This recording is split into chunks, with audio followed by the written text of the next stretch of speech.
My name is Alexandra Reed, and for the past 7 years, I watched from the shadows as my parents groomed my younger sister to take over our family's 3-generation pharmaceutical distribution company. While they invested millions in her MBA and executive training programs, I quietly acquired an abandoned warehouse just 2 miles from our family headquarters. Everyone thought I was merely managing the company's outdated logistics division, a position my father had relegated me to, after deeming me too analytical and not enough of a visionary.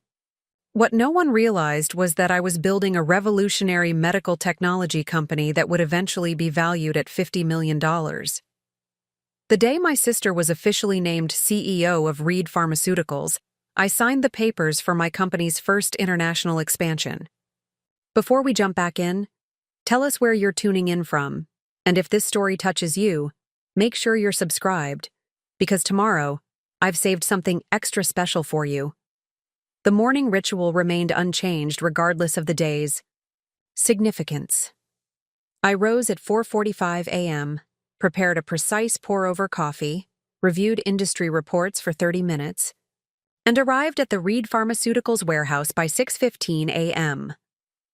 I had maintained this schedule for 7 years, even as my responsibilities within the family business remained stagnant while my sister Vanessa's ascended meteorically. Today marked another board meeting where I would present the quarterly logistics report, facts and figures that the board, chaired by my father, would acknowledge with polite nods before turning to the visionary matters led by Vanessa. I had learned to expect this pattern, to accept it even, finding small satisfaction in the precise operations of the division I managed with unparalleled efficiency. The warehouse, with its soaring metal shelves and methodical organization system I had implemented, felt more like home than the actual Reed family estate where I had grown up. Here, surrounded by inventory sheets and shipping manifestos, my analytical mind found purpose.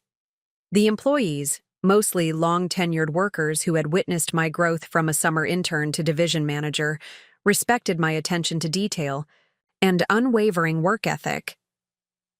"Morning, Ms. Reed," called Marco, the shipping supervisor who had been with the company since before I was born. "Ready for the board presentation today?" I nodded, clutching my leather portfolio containing meticulous reports. "As ready as I'll ever be. They ought to listen more carefully this time," he said, his weathered face creasing with a knowing smile. "That predictive inventory system you implemented saved us nearly $500,000 in carrying costs last quarter." "Thanks, Marco, but we both know the board is more interested in Vanessa's expansion plans for the specialty medications division." I kept my tone neutral, professionally detached from the sting of perpetual oversight. My relationship with Vanessa had always been complicated, not antagonistic, but distant. 4 years my junior, she possessed a charisma and social ease that had eluded me from childhood. While I had inherited our grandfather's analytical precision and operational mindset, Vanessa embodied our father's charismatic leadership style and visionary approach to business. In a pharmaceutical company increasingly focused on sales relationships and market positioning, these qualities had positioned her as the natural heir apparent. The Reed Pharmaceuticals headquarters occupied a gleaming 12-story building in the city's business district, a stark contrast to the utilitarian warehouse I managed in the industrial zone. I parked my modest sedan, another point of difference, from Vanessa's imported luxury car, and gathered my presentation materials. The executive floor greeted me with hushed conversations and the subtle fragrance of expensive cologne. I nodded to the receptionist, who smiled kindly. "Good morning, Alexandra. They're just getting started in the Ellison boardroom." I entered quietly, taking my customary seat at the far end of the polished mahogany table.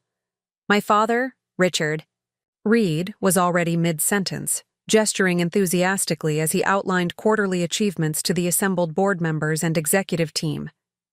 "And sales in our specialty medications division have exceeded projections by 17%, he announced proudly, thanks largely to the innovative marketing approach Vanessa implemented with our hospital networks. My sister sat at his right hand, immaculately dressed in a designer suit, her confident posture reflecting her secure position. She caught my eye and offered a small smile, not unkind, but containing a hint of pity that made my spine stiffen. "Alexandra," my father acknowledged, noticing my arrival. "You're just in time. We've covered the financial overview and sales achievements. We'll get to logistics after Vanessa presents the strategic growth initiatives." I nodded, accustomed to this positioning. Logistics, the unsexy behind-the-scenes operation that kept the entire company functioning, was always an afterthought, scheduled at the meeting's end when attention spans had waned and lunch awaited. For the next hour, I watched as Vanessa captivated the room with projections and possibilities. Her presentation slides adorned with upward trending graphs and aspirational images. The board members leaned forward in their seats, engaged by her vision of Reed Pharmaceuticals becoming the premier distributor of specialized medications in the region. When my turn finally came, I presented the logistics division's achievements with methodical precision.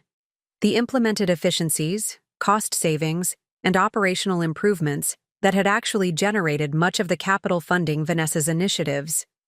"As you can see," I concluded, "the new inventory management system has reduced warehouse costs by 23%, while improving fulfillment accuracy to 99.8%. The response was polite but tepid, a few nods, perfunctory questions about implementation costs, and my father's standard response. "That's good work, Alexandra. Very solid."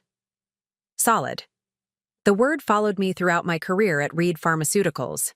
Not exceptional or visionary, just solid. Dependable. The family? Member who could be relied upon to maintain operations while others drove the company forward. "Before we adjourn," my father announced, "I have a significant development to share." He straightened in his chair, his expression shifting to one of ceremonial importance. "As you know, I've been considering succession planning for the past several years. After careful consideration and with unanimous support from our executive committee, I'm pleased to announce that Vanessa will be taking on the role of Chief Executive Officer effective next quarter." The announcement, though expected, still landed with the weight of finality. Board members erupted in congratulatory remarks. Someone called for champagne. Vanessa accepted the accolades with gracious humility, her prepared statement striking, the perfect balance between honoring tradition and promising innovation. "And Alexandra," my father added, almost as an afterthought, "will continue to oversee logistics operations while taking on additional responsibility for our legacy product inventory management." Legacy products, the company's euphemism for outdated medications with diminishing market share. This wasn't a promotion. It was a consolidation of the company's least prestigious operations under my management. "Thank you for your confidence," I replied smoothly, years of practice keeping any disappointment from my voice. "I look forward to streamlining these combined operations." After the meeting, as executives clustered around Vanessa with congratulations, my father approached me in the corridor. "Alexandra," he said, his tone suggesting he was bestowing wisdom rather than offering comfort. "You've always been exceptionally reliable. The company needs that stability, especially as Vanessa implements some of her more adventurous strategies." "I understand my role, Dad," I replied, keeping my expression neutral. "That's my girl," he said, patting my shoulder. "Not everyone is meant to be out front. The Reed business needs its engine room as much as its captain." He meant it kindly. I knew. In his mind, he was acknowledging my contribution, assigning me a place of importance in the family legacy. But his words crystallized something I had felt for years. I would always be viewed as a component of someone else's vision, never the visionary. "I should get back to the warehouse," I said. "We have the monthly inventory reconciliation this afternoon." He nodded absently, already turning toward the executive lounge where champagne corks popped in celebration of Vanessa's promotion. The drive back to the warehouse gave me time to process the board meeting. I wasn't surprised by the announcement. Succession rumors had circulated for months. but the finality of it shifted something within me. A door had definitively closed on any possibility that my contributions might eventually be recognized with advancement within Reed Pharmaceuticals. What no one at that board meeting knew, what even Marco with his kindly encouragement couldn't have suspected, was that the warehouse held more than just Reed Pharmaceuticals inventory. In a carefully repurposed office at the far end of the building, one, officially designated for archived record storage, existed the headquarters of Helix Medical Technologies, my own company. For 3 years, I had been developing a proprietary inventory management system specifically designed for small and mid-sized medical facilities. What began as a solution to Reed Pharmaceuticals' inefficiencies had evolved into a sophisticated software platform that addressed a significant market gap. While the board dismissed my logistics innovations as merely solid work, I had been quietly filing patents, developing a client base, and building a team of brilliant programmers and healthcare logistics experts who worked remotely. As I parked at the warehouse, my phone vibrated with a message from Dr. Eleanor Winters, my first client, and now an informal advisor to Helix. Saw the industry announcement about your sister. Good timing with our Series B closing tomorrow? Still, on for drinks to celebrate? I smiled, feeling a weight lift as I shifted mental gears from overlooked daughter to founder and CEO of a rapidly growing healthcare technology company. Absolutely, I replied. 5:30 at Meridian. And Eleanor, bring those hospital administrator contacts you mentioned. I think we're ready to expand into the hospital network system. Entering the warehouse, I nodded to the staff and headed directly to my modest office. Once inside, I locked the door and opened the false back of a filing cabinet, revealing a second laptop, the one containing all Helix Medical Technologies data and communications.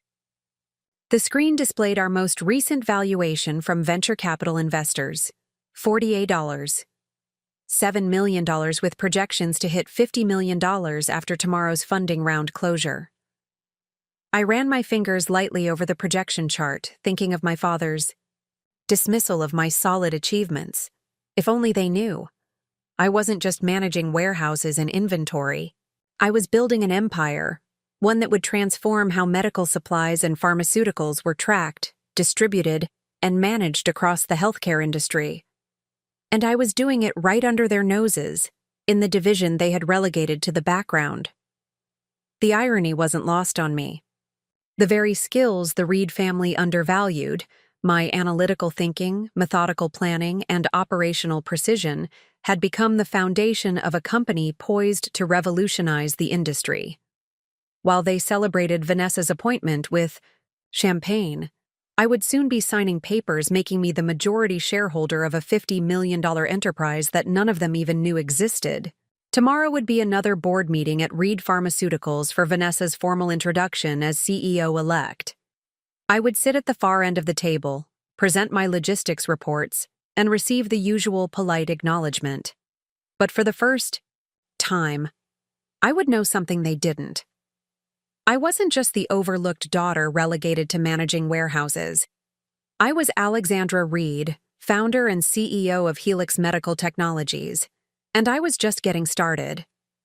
Preparing and narrating this story took us a lot of time, so if you are enjoying it, subscribe to our channel. It means a lot to us. Now, back to the story. The morning after the board meeting announcing Vanessa's ascension to CEO, I arrived at the warehouse earlier than usual, 5:30 a.m., when the facility was still dark and silent.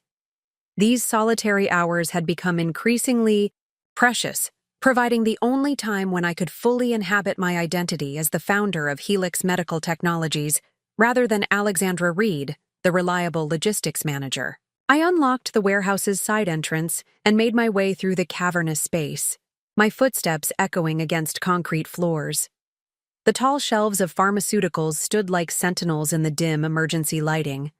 Our family name emblazoned, on countless packages and boxes, Reed Pharmaceuticals, a constant reminder of the legacy I had been deemed insufficient to lead.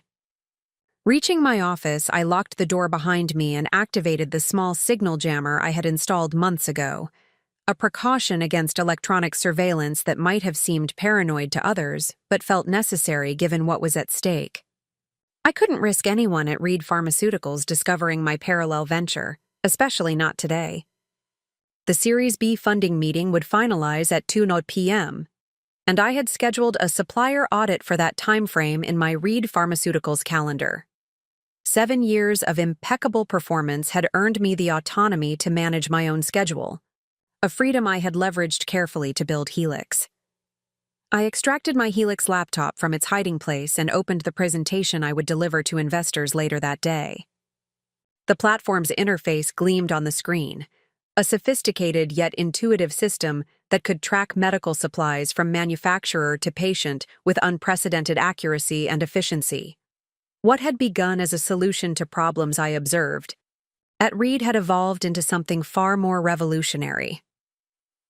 My phone vibrated with a text from Maya Chen, Helix's chief technology officer and my first hire 3 years ago. A brilliant programmer I had discovered when she was installing Reed's outdated inventory system, Maya had immediately recognized the potential of my initial concept and joined Helix despite the unconventional arrangement. Final adjustments to the hospital integration module complete, her message read. Demo will show real-time tracking across all 5 test facilities.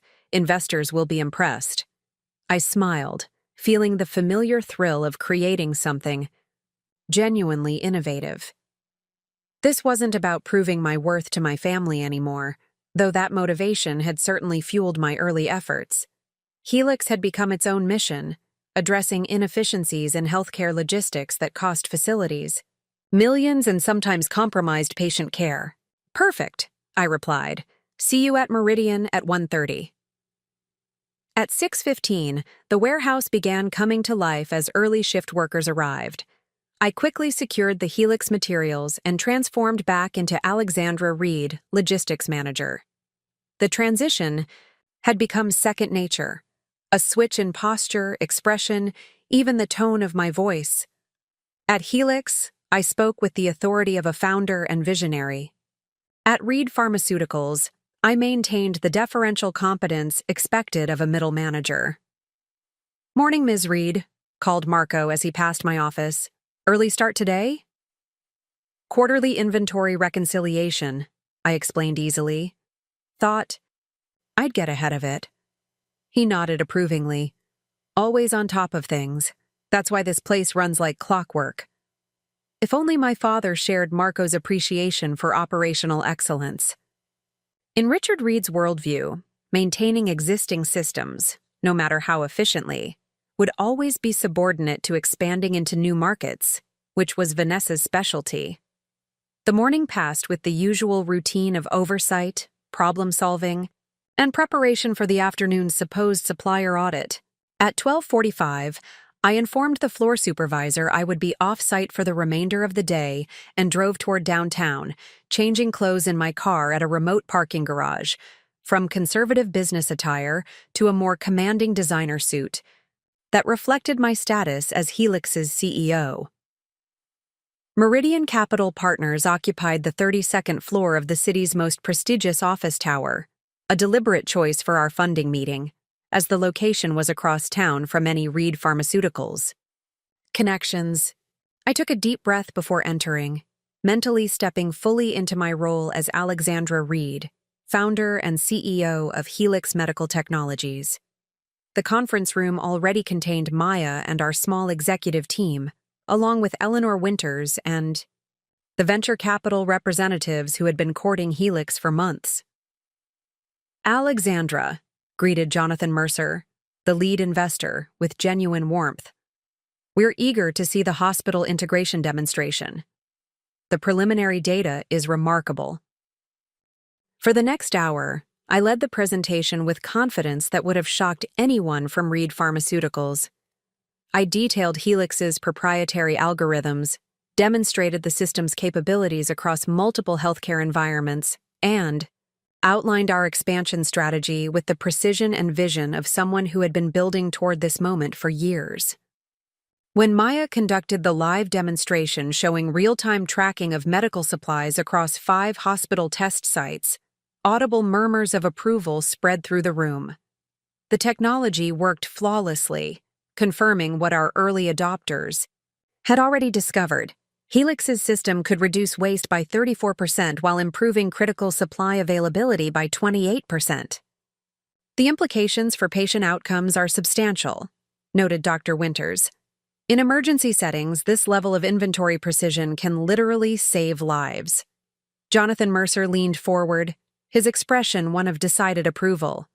And your projected timeline for the hospital network rollout? 6 months for regional expansion, 18 months for national implementation, I replied confidently. We've already established the infrastructure through our pilot programs. By 3:30, the contracts were signed. Helix Medical Technologies had secured $15 million in Series B funding at a $52 million valuation, surpassing even our optimistic projections. The capital would fund our expansion into hospital networks across the region, positioning us to compete directly with legacy systems like those used by Reed Pharmaceuticals. As champagne was poured to celebrate the deal, I experienced a moment of cognitive dissonance.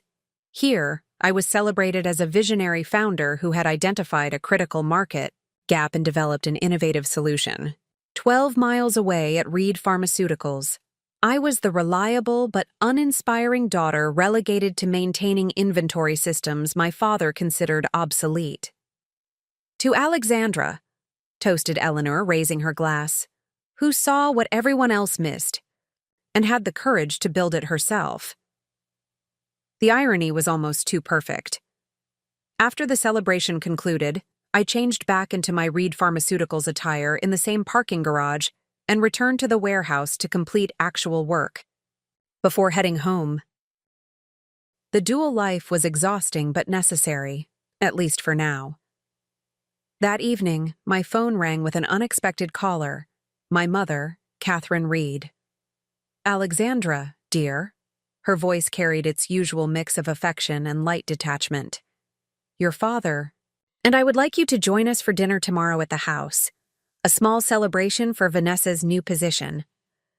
I hesitated, calculating the emotional energy such an evening would require after today's momentous developments. Of course, Mom. What time? 7 o'clock. And Alexandra, she added, her tone shifting slightly. Wear something nice. The Prestons will be joining us. The Prestons owned a regional hospital supply company, a potential acquisition target in my father's expansion plans. I'll be there, I promised, already anticipating the dynamic. I would be expected to discuss logistics, efficiencies while Vanessa charmed the Prestons with growth visions. The Helix CEO, who had just closed a $15 million funding round, would once again become the competent but uninspiring Alexandra who managed warehouses. After ending the call, I sat in my apartment contemplating how long I could, or should, maintain this division between my worlds. With Helix's new funding, we would soon need a proper headquarters, a public presence, media coverage. The likelihood of my family discovering my company would increase exponentially. Part of me relished the inevitable revelation. I imagined my father's expression when he realized his solid, reliable daughter had built a company valued at $52 million while managing his warehouses. I pictured Vanessa's surprise when she discovered that her overlooked sister had developed technology that made Reed Pharmaceuticals systems look archaic.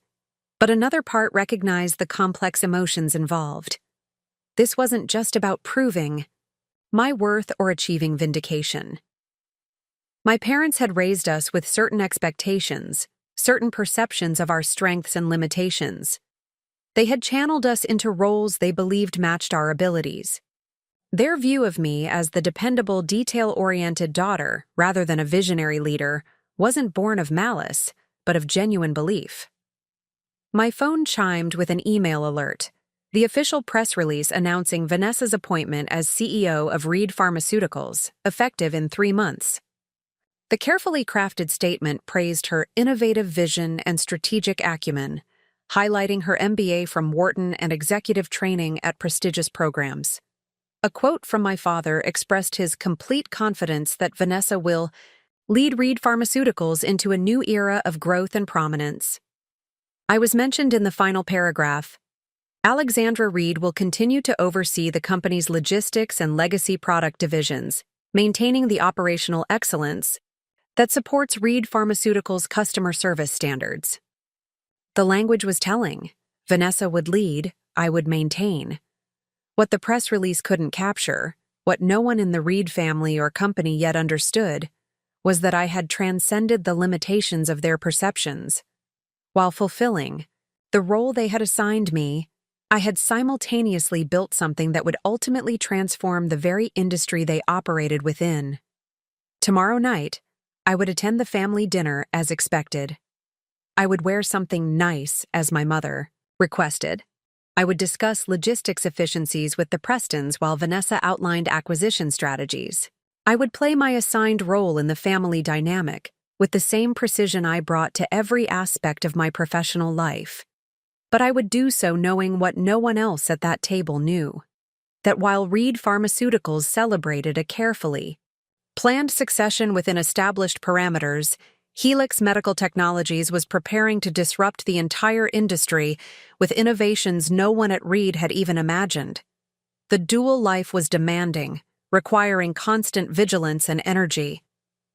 But it had also given me something invaluable: the freedom to define success on my own terms, to build something that reflected my vision rather than someone else's expectations.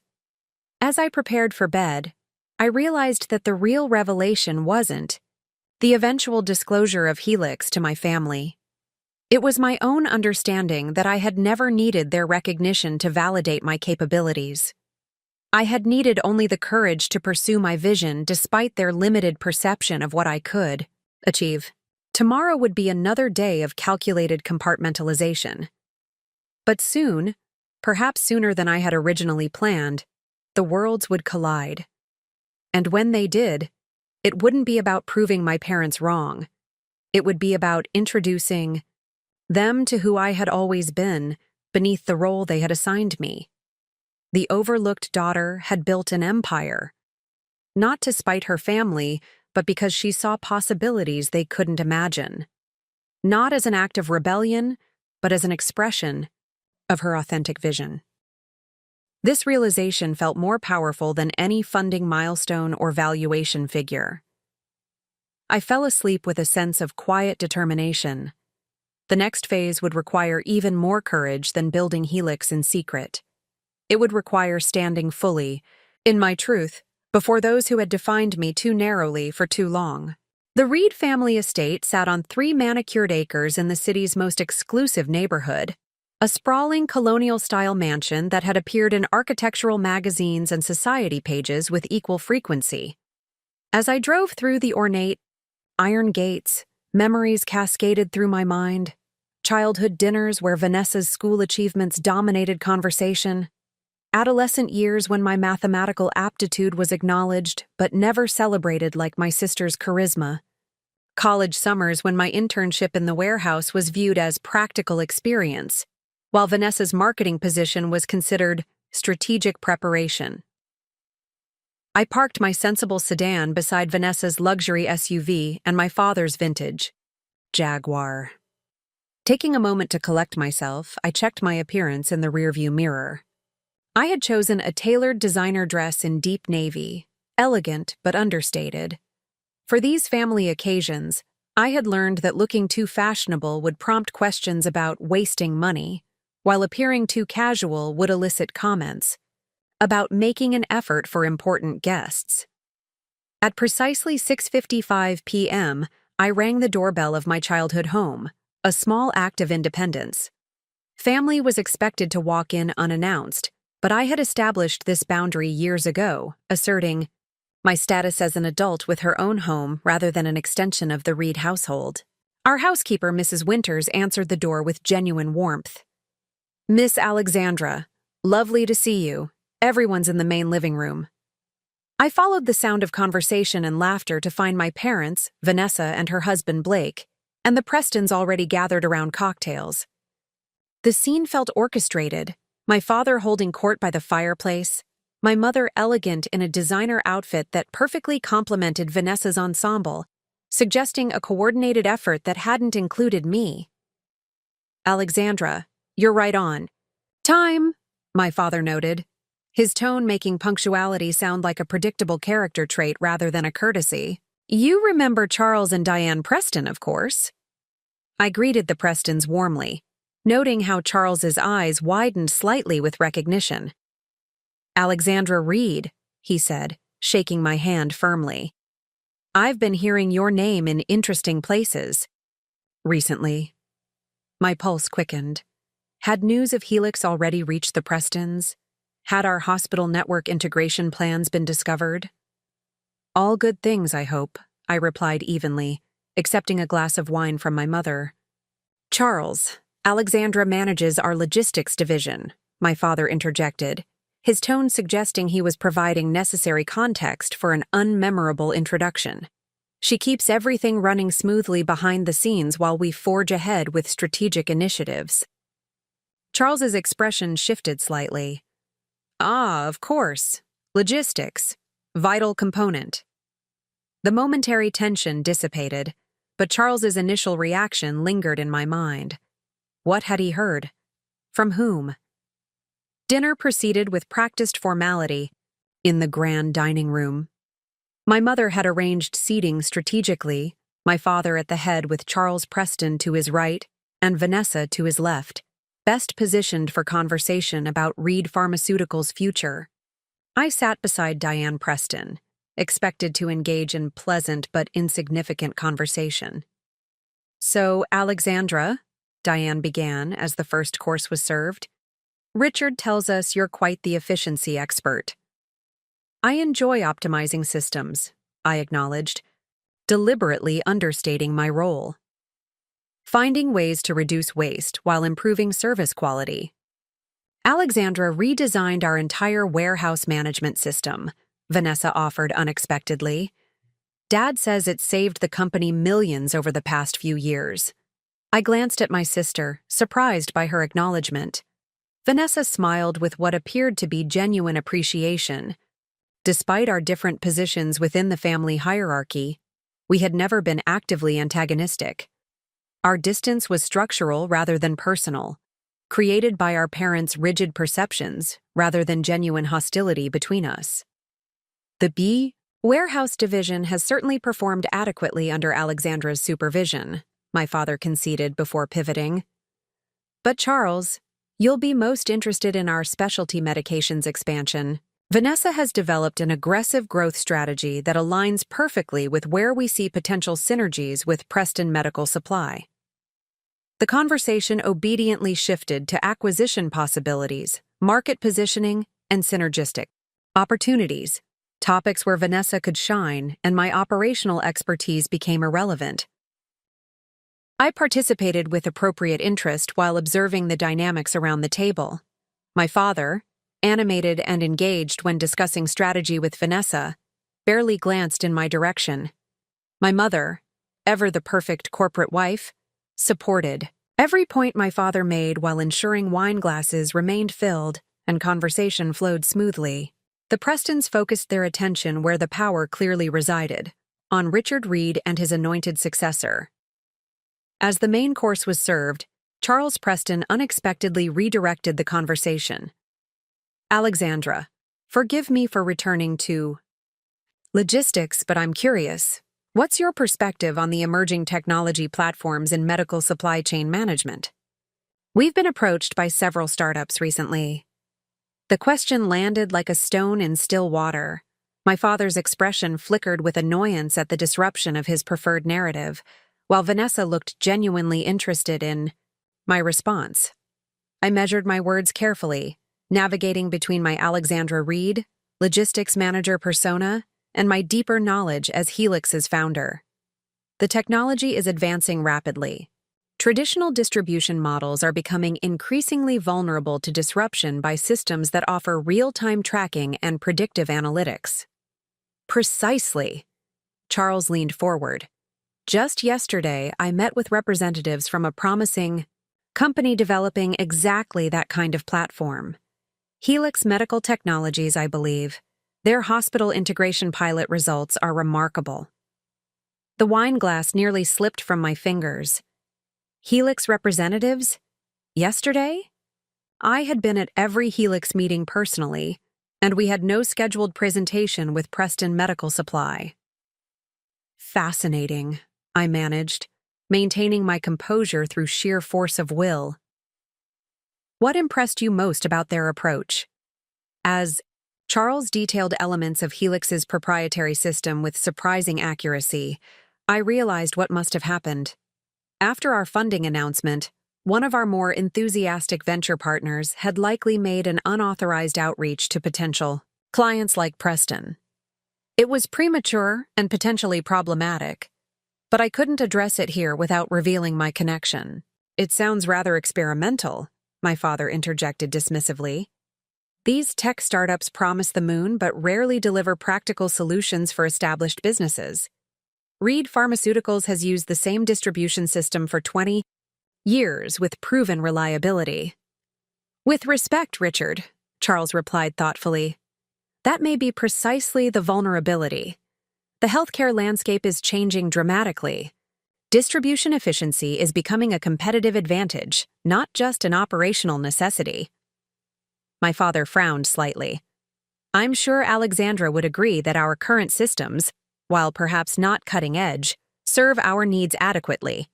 All eyes turned to me, awaiting the expected affirmation of my father's position. In that moment, standing at a crossroads between family loyalty and professional integrity, I made a decision. Actually, I said carefully, I believe Mr. Preston raises an important point. Reed's distribution system, while reliable, does lag behind emerging technologies. We're leaving significant efficiencies uncaptured. A heavy silence fell over the table. My father's expression hardened with surprise and displeasure at this unexpected contradiction. Vanessa watched with raised eyebrows, while my mother quickly attempted to smooth the tension.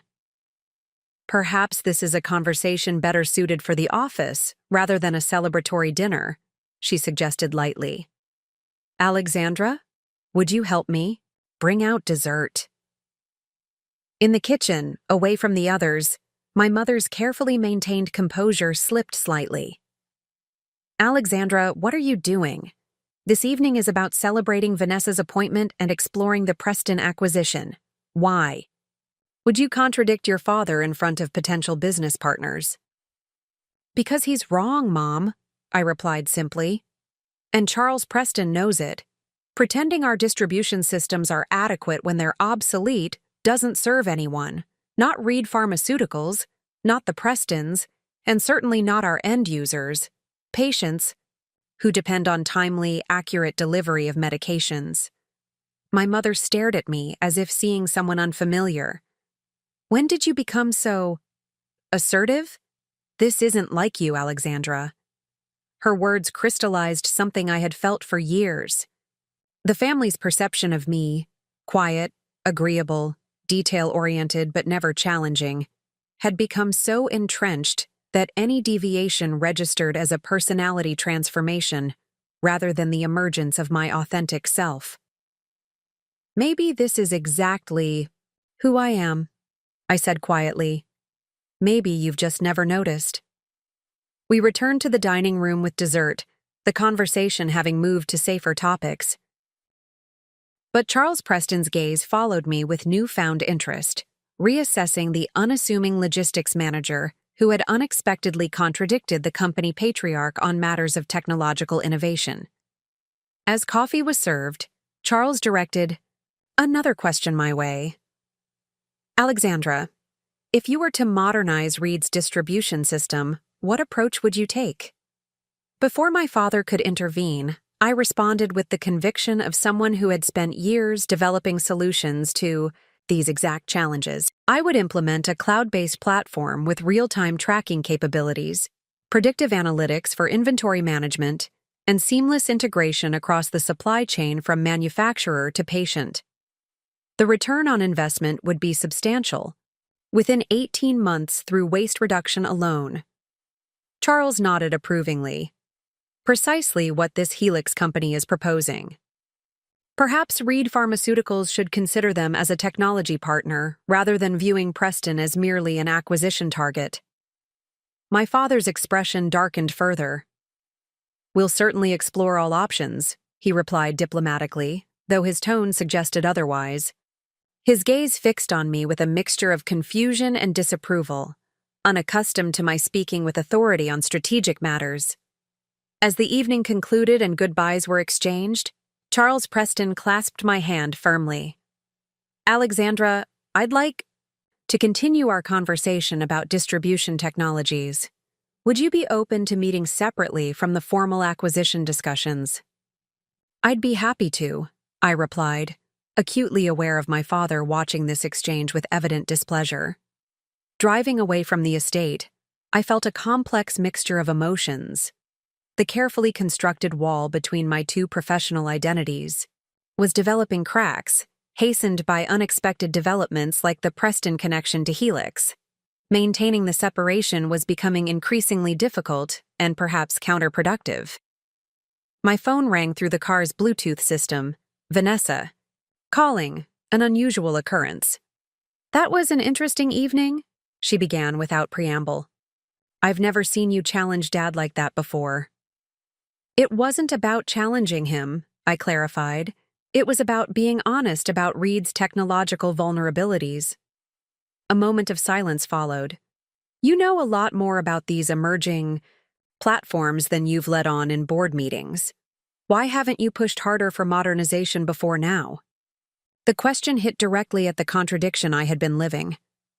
Would it have mattered, Vanessa? Has Dad ever prioritized warehouse technology over expansion plans? Another pause. "Fair point, but things are changing, Alexandra.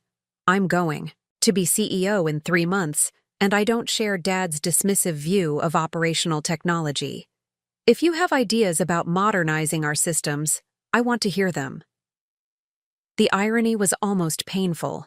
Now, after I had built an entire company around the solutions Reed needed, my sister was finally offering a seat at the table I had long been denied. "I appreciate that," I said carefully. "Let's talk more after things settle from the announcement period." As I ended the call and pulled into my apartment building's garage, I realized I had reached an inflection point.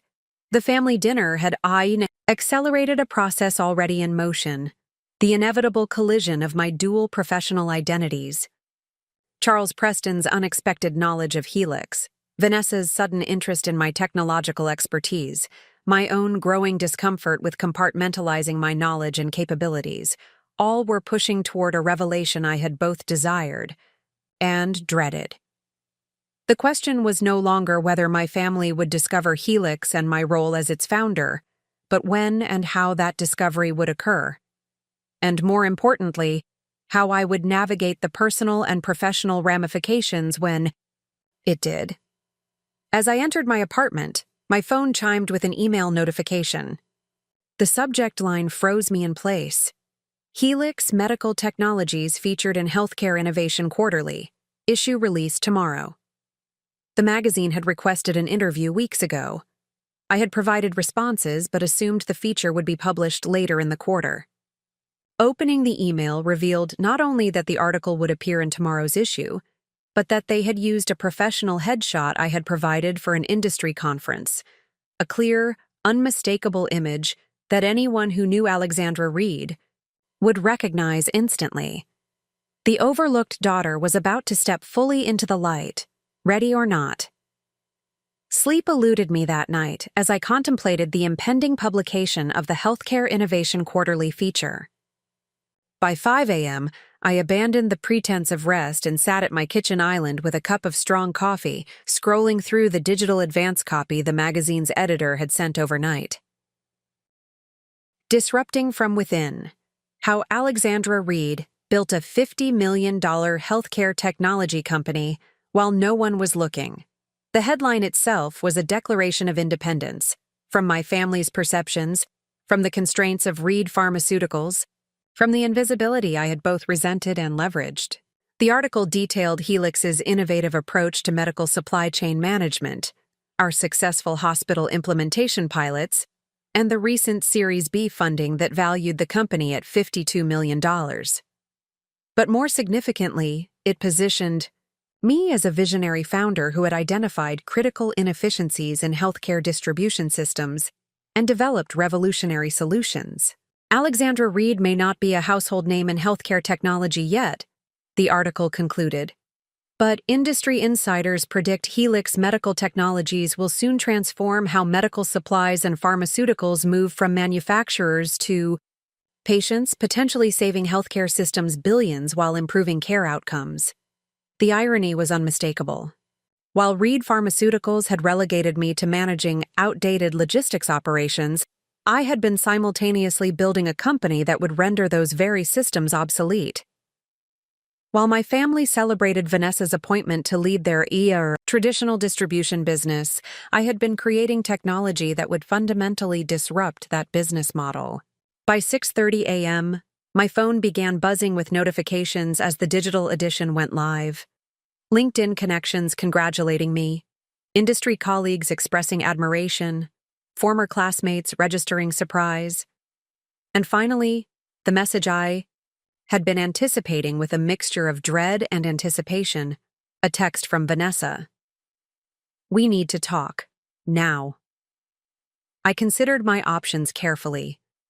I could attempt to minimize the situation, characterize Helix as a small side project rather than a full-fledged company valued at $52 million. I could offer preemptive apologies for the misunderstanding or exaggeration in the article. I could even suggest that my dual roles represented an opportunity for Reed Pharmaceuticals rather than a conflict of interest. But each of these approaches meant continuing to diminish myself to maintain others' comfort, precisely the pattern I had been working to break. The time for compartmentalization and compromise had passed. Whatever the consequences, I would face this moment with authenticity and clarity. "I'm available at 8 hour," I responded simply. Rather than meeting at Reed Pharmaceuticals headquarters or the warehouse, I suggested a quiet cafe halfway between our respective offices. This conversation needed to occur on neutral territory, away from the power dynamics of family businesses and corporate hierarchies. I arrived early, selecting a corner table that offered privacy without isolation. I wore a tailored suit in deep charcoal, professional but distinct from my usual Reed Pharmaceuticals attire. Small choices, but they helped center me in my integrated identity rather than shifting between roles. Vanessa arrived precisely at 8. Her expression a complex mixture of confusion, anger, and something less expected, curiosity. She placed a printed copy of the magazine article on the table between us, the glossy pages featuring my professional headshot alongside Helix's sleek interface. "Explain," she said without preamble. "Which part would you like me to explain first?" I asked calmly. "Helix's technology? The company valuation? Or why I built it while continuing to manage Reed's warehouse operations?" "Let's start with the last one," Vanessa replied, her voice tightly controlled. "How could you develop a competing business while working for our family company? Do you have any idea what this looks like? What Dad will say when he sees this?" I took a deliberate breath before responding. Helix isn't a competing business in the traditional sense. Reed Pharmaceuticals distributes medications and medical supplies. Helix creates technology platforms that make that distribution more efficient. We don't sell products. We sell systems that transform how products reach patients. Systems that will make our current distribution model obsolete, Vanessa countered, tapping the article. "According to this, your technology reduces warehousing requirements by over 30%. You're essentially developing tools that could eliminate your own division at Reed." "That's precisely the point," I acknowledged. "The industry is changing, Vanessa. Reed can either evolve with it or be left behind. I've tried for years to modernize our logistics operations, but Dad has consistently prioritized expansion over innovation. Every proposal I've submitted for updated systems has been shelved or dismissed as unnecessary expense. Vanessa leaned back, studying me with new awareness. So instead of continuing to push internally, you built your own company to develop the solutions Reed rejected.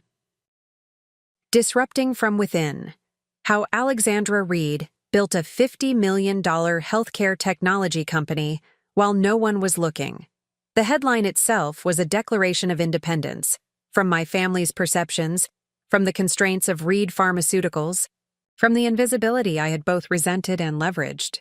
The article detailed Helix's innovative approach to medical supply chain management, our successful hospital implementation pilots, and the recent Series B funding that valued the company at $52 million. But more significantly, it positioned me as a visionary founder who had identified critical inefficiencies in healthcare distribution systems and developed revolutionary solutions.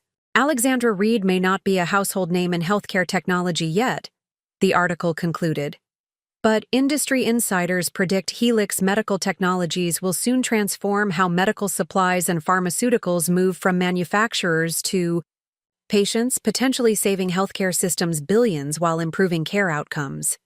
The irony was unmistakable. While Reed Pharmaceuticals had relegated me to managing outdated logistics operations, I had been simultaneously building a company that would render those very systems obsolete. While my family celebrated Vanessa's appointment to lead their traditional distribution business, I had been creating technology that would fundamentally disrupt that business model. By 6:30 a.m., my phone began buzzing with notifications as the digital edition went live. LinkedIn connections congratulating me, industry colleagues expressing admiration, former classmates registering surprise, and finally, the message I had been anticipating with a mixture of dread and anticipation, a text from Vanessa. We need to talk. Now. I considered my options carefully.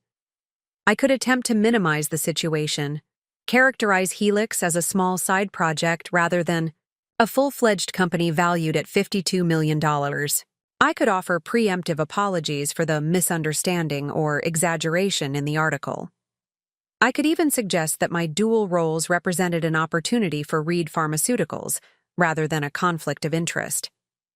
But each of these approaches meant continuing to diminish myself to maintain others' comfort, precisely the pattern I had been working to break. The time for compartmentalization and compromise had passed. Whatever the consequences, I would face this moment with authenticity and clarity. I'm available at Edouard, I responded simply. Rather than meeting at Reed Pharmaceuticals headquarters or the warehouse, I suggested a quiet cafe halfway between our respective offices. This conversation needed to occur on neutral territory, away from the power dynamics of family businesses and corporate hierarchies. I arrived early, selecting a corner table that offered privacy without isolation. I wore a tailored suit in deep charcoal, professional but distinct from my usual Reed Pharmaceuticals attire. Small choices, but they helped center me in my integrated identity rather than shifting between roles. Vanessa arrived precisely at 8. Her expression a complex mixture of confusion, anger, and something less expected, curiosity. She placed a printed copy of the magazine article on the table between us, the glossy pages featuring my professional headshot alongside Helix's sleek interface. Explain, she said without preamble. Which part would you like me to explain first? I asked calmly. Helix's technology, the company valuation, or why I built it while continuing to manage Reed's warehouse operations. Let's start with the last one, Vanessa replied, her voice tightly controlled. How could you develop a competing business while working for our family company? Do you have any idea what this looks like? What Dad will say when he sees this? I took a deliberate breath before responding. Helix isn't a competing business in the traditional sense. Reed Pharmaceuticals distributes medications and medical supplies. Helix creates technology platforms that make that distribution more efficient. We don't sell products. We sell systems that transform how products reach patients. Systems that will make our current distribution model obsolete, Vanessa countered, tapping the article. According to this, your technology reduces warehousing requirements by over 30%. You're essentially developing tools that could eliminate your own division at Reed. That's precisely the point, I acknowledged. The industry is changing, Vanessa. Reed can either evolve with it or be left behind. I've tried for years to modernize our logistics operations, but Dad has consistently prioritized expansion over innovation. Every proposal I've submitted for updated systems has been shelved or dismissed as unnecessary expense. Vanessa leaned back, studying me with new awareness. So instead of continuing to push internally, you built your own company to develop the solutions Reed rejected. I built Helix because I saw critical inefficiencies in healthcare distribution that were costing money, and more importantly, affecting patient care, I clarified. That it addressed the same problems I couldn't solve within Reed was both inevitable and intentional. The server arrived with coffee, creating a momentary pause in our conversation. When she departed, Vanessa's expression had shifted from accusation to something more contemplative. $52 million, she said quietly. The company you built while managing our warehouses is already worth more than the legacy products division you oversee at Reed. I nodded, neither diminishing nor exaggerating the achievement. How? She asked, genuine bewilderment in her voice. How did you build this without anyone knowing? Without resources or support or recognition? The question struck at the heart of our different experiences within the family. Vanessa had always operated in the spotlight, her efforts acknowledged, her potential celebrated, her path cleared of obstacles. The concept of building something substantial without validation or support was literally incomprehensible to her. I used the very qualities Dad considers limitations, I explained. The analytical thinking he dismisses as lacking vision helped me identify systemic problems others overlooked. The attention to detail he views as being too in the weeds allowed me to develop solutions at a granular level. The operational focus he considers mundane became the foundation for innovation. Vanessa processed this silently, reassessing years of family dynamics through this new lens. "Does Dad know yet?" she finally asked. "Not from me," I replied. "But the article is public now. It's only a matter of time." She nodded, then asked the question that revealed her priorities hadn't fundamentally shifted. "How will this affect the Preston acquisition?" Charles was clearly impressed with Helix's technology at dinner last night, not knowing you were behind it. "That's for Dad to determine," I said, "and for you, as incoming CEO. But I can tell you what would make the most business sense. Reed Pharmaceuticals should become Helix's first full enterprise client. Implement our system across all divisions, modernize your distribution infrastructure, and position Reed as an industry leader in healthcare logistics technology." "You want us to buy technology from our own daughter's company?" Vanessa sounded skeptical. "I want Reed Pharmaceuticals to use the best available technology to improve operations and patient outcomes," I corrected. "The fact that it comes from Helix is secondary to its effectiveness." Charles Preston recognized that immediately, without knowing my connection. Vanessa's phone chimed with an incoming call, our father's distinctive ringtone. She glanced at me questioningly. "Go ahead," I encouraged. "He's probably just seen the article." She answered, and even without speakerphone, I could hear my father's agitated voice. After a brief exchange, Vanessa ended the call and looked at me with a mixture of concern and reluctant admiration. "Emergency board meeting at 11 a.m. Dad wants both of us there." She gathered her belongings and stood. "Alexandra, I don't know whether to be angry about your deception or impressed by what you've built, but I do know one thing. Nothing at Reed Pharmaceuticals will be the same after today." As she left, I remained at the cafe, ordering a second coffee and reviewing preparation notes for the board meeting. The coming confrontation would require all my hard-earned confidence and clarity.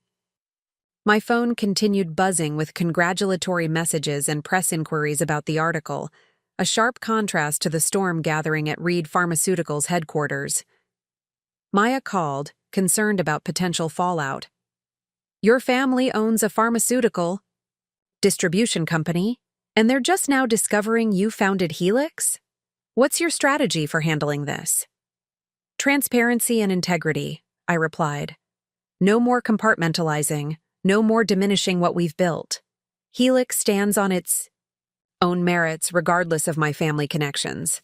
And if they try to claim some ownership interest because you developed it while employed at Reed," she pressed. "All intellectual property was properly segregated from day one," I reminded her. "We've maintained clear documentation of when and where Helix development occurred, always outside Reed facilities, never using Reed resources. Legally, they have no claim." After ending the call, I sat for a moment in quiet reflection. The dual life I had maintained for years was ending, not with the controlled revelation I had envisioned, but with an abrupt collision of worlds. Yet beneath my apprehension lay a surprising sense of relief. The energy required to maintain separate identities could now be redirected toward moving both Helix and myself forward with full integrity. At 10:45, I arrived at Reed Pharmaceuticals headquarters, the gleaming building that had always symbolized a legacy I was deemed unsuitable to lead.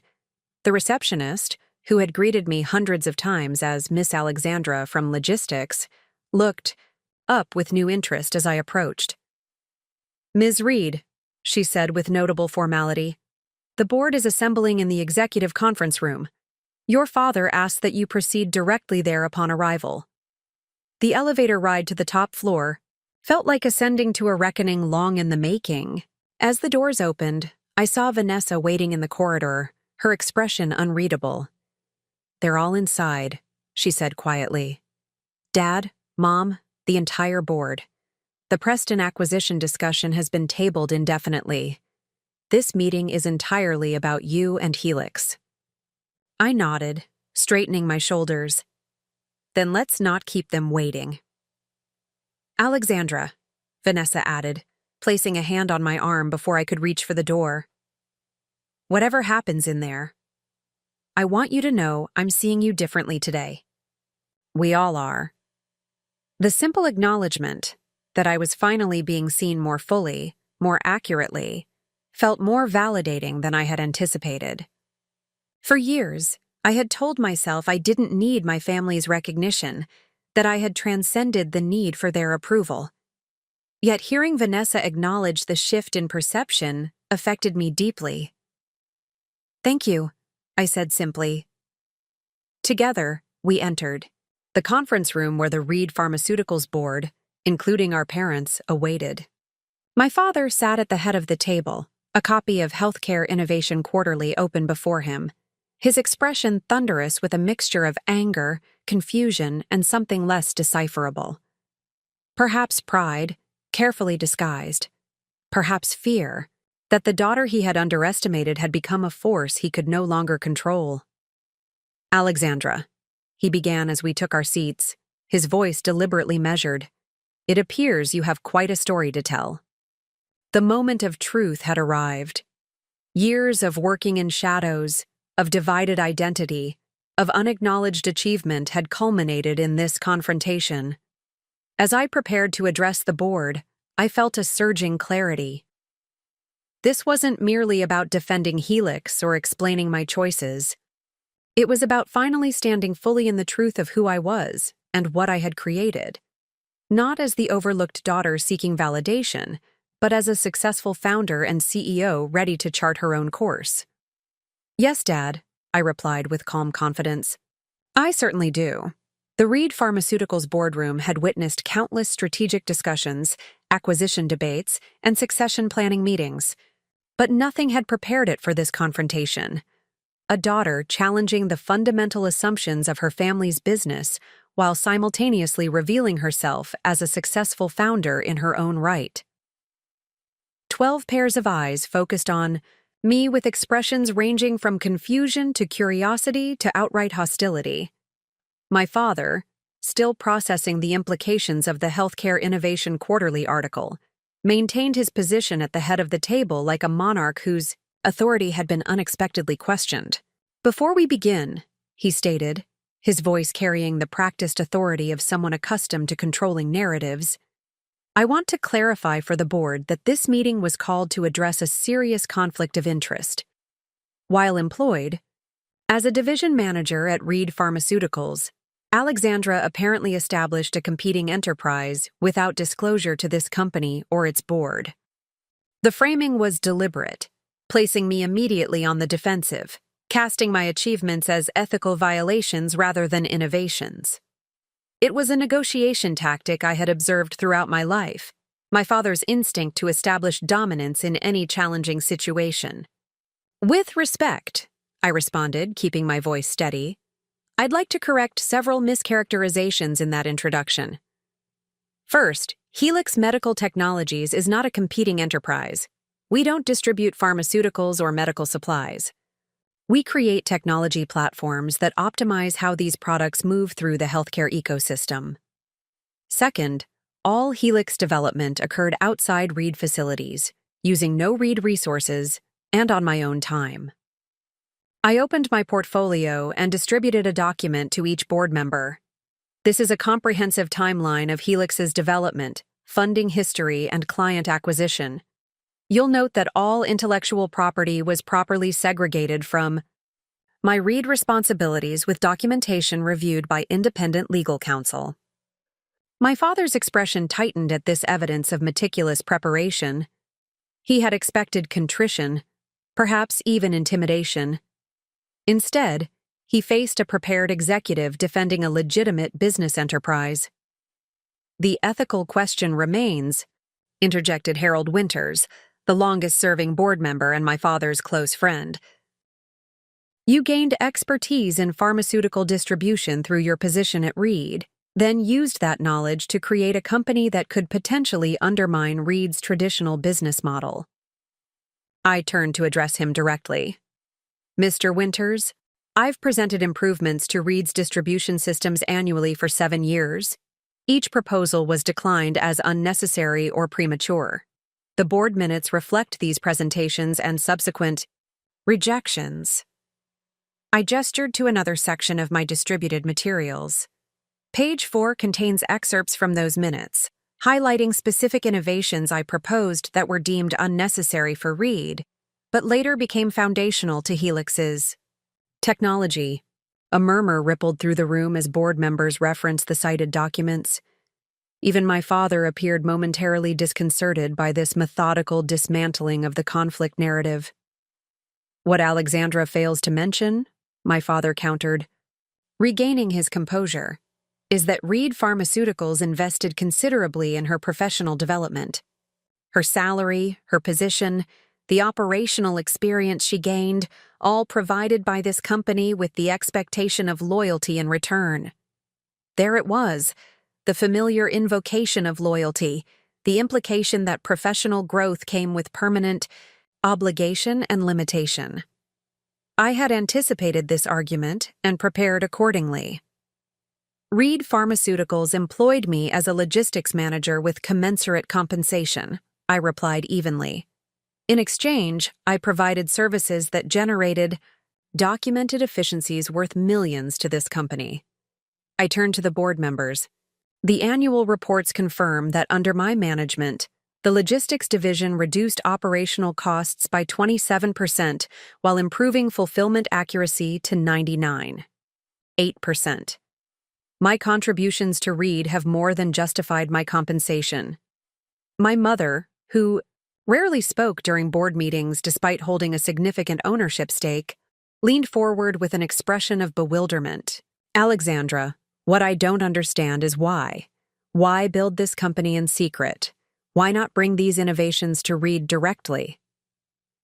The question struck at the heart of our family dynamic, her genuine inability to comprehend why her overlooked daughter would create something independent rather than continue seeking validation within the family structure. "I tried, Mom," I replied, allowing more emotion into my voice than I had intended. For 7 years, I submitted proposals to modernize Reed's distribution systems. Each was either dismissed as unnecessary expense or indefinitely delayed in favor of expansion initiatives. The board minutes document 23 separate presentations I made regarding technological innovation opportunities. I paused, gathering myself before continuing. Eventually, I recognized that Reed Pharmaceuticals, under its current leadership, was strategically committed to traditional distribution models. The company prioritized market expansion over technological innovation, a legitimate business strategy, but one that left critical opportunities unexplored. Helix was born not from disloyalty to Reed, but from a conviction that healthcare logistics deserved transformative solutions, whether Reed was ready to implement them or not. My father's expression darkened at this implicit criticism of his leadership. So instead of continuing to advocate within the system, you simply took your ideas elsewhere. After 7 years of advocacy without meaningful response? Yes, I acknowledged without apology. Innovation doesn't pause for institutional readiness. The healthcare distribution challenges I identified weren't theoretical. They were affecting patient care outcomes daily. Helix addressed critical inefficiencies that Reed repeatedly declined to prioritize. The boardroom fell silent as members processed this perspective. Several exchanged glances that suggested my argument had resonated more than my father anticipated. Perhaps we should focus on the present situation rather than relitigating past decisions, suggested Patricia Holloway, one of the newer board members recruited for her healthcare technology expertise. The practical reality is that Helix Medical Technologies exists, has secured substantial funding, and appears to offer solutions that address documented inefficiencies in traditional distribution systems, including ours. She turned toward me with professional curiosity. Ms. Reed, in your capacity as Helix's founder, how do you see your technology potentially interfacing with traditional distributors like Reed Pharmaceuticals? Is there a partnership model that might benefit both enterprises? The question shifted the conversation from accusation to strategic consideration, precisely the ground I had hoped to reach. Before I could respond, however, my father intervened. "We're getting ahead of ourselves," he insisted. The immediate issue is whether Alexandra's dual role represents an actionable conflict of interest requiring legal remedy. Our corporate counsel should evaluate whether Reed has grounds to claim an ownership interest in Helix's intellectual property given the circumstances of its development. The threat was explicit, an attempt to assert control over what I had built independently, or at minimum, to create sufficient legal uncertainty to force a compromise favorable to Reed. It represented everything I had grown to expect from my father's leadership style. When challenged, assert dominance. When innovative paths threatened traditional models, attempt to acquire or control them. Reed is certainly welcome to pursue that evaluation, I replied calmly. However, Helix's counsel has already conducted a thorough analysis of potential intellectual property claims. All development occurred outside Reed facilities, using no Reed resources, and without utilizing any proprietary Reed information. The warehouse management approaches I implemented at Reed were industry-standard practices, not proprietary systems. I maintained direct eye contact with my father. Furthermore, Helix's Series B funding included a comprehensive IP audit by our investors, who would have identified any vulnerabilities before committing $15 million. They found none. For perhaps the first time in our professional relationship, I saw my father momentarily uncertain, recalculating his position as he realized I had anticipated and prepared for this confrontation far more thoroughly than he expected. Vanessa, who had remained surprisingly silent throughout the exchange, finally spoke. As Reed's incoming CEO, I believe we should be discussing strategic opportunities rather than legal threats. She turned toward the board members. The question isn't whether Alexandra should have developed Helix within Reed. That's clearly water under the bridge. The question is what relationship Reed Pharmaceuticals should establish with Helix moving forward, given its demonstrated technological capabilities and our need for distribution modernization. My sister's intervention surprised me. I had expected her to align automatically with our father, reinforcing the narrative of my disloyalty while positioning herself as the faithful daughter.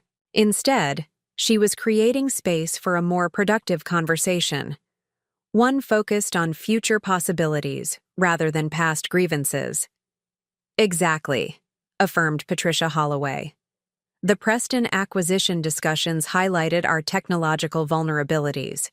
Charles Preston specifically mentioned Helix's hospital integration system as addressing capabilities Reed currently lacks.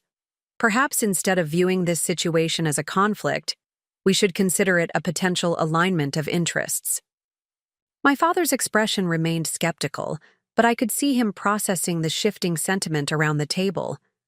As a businessman above all else, he recognized when tactical adjustments were necessary.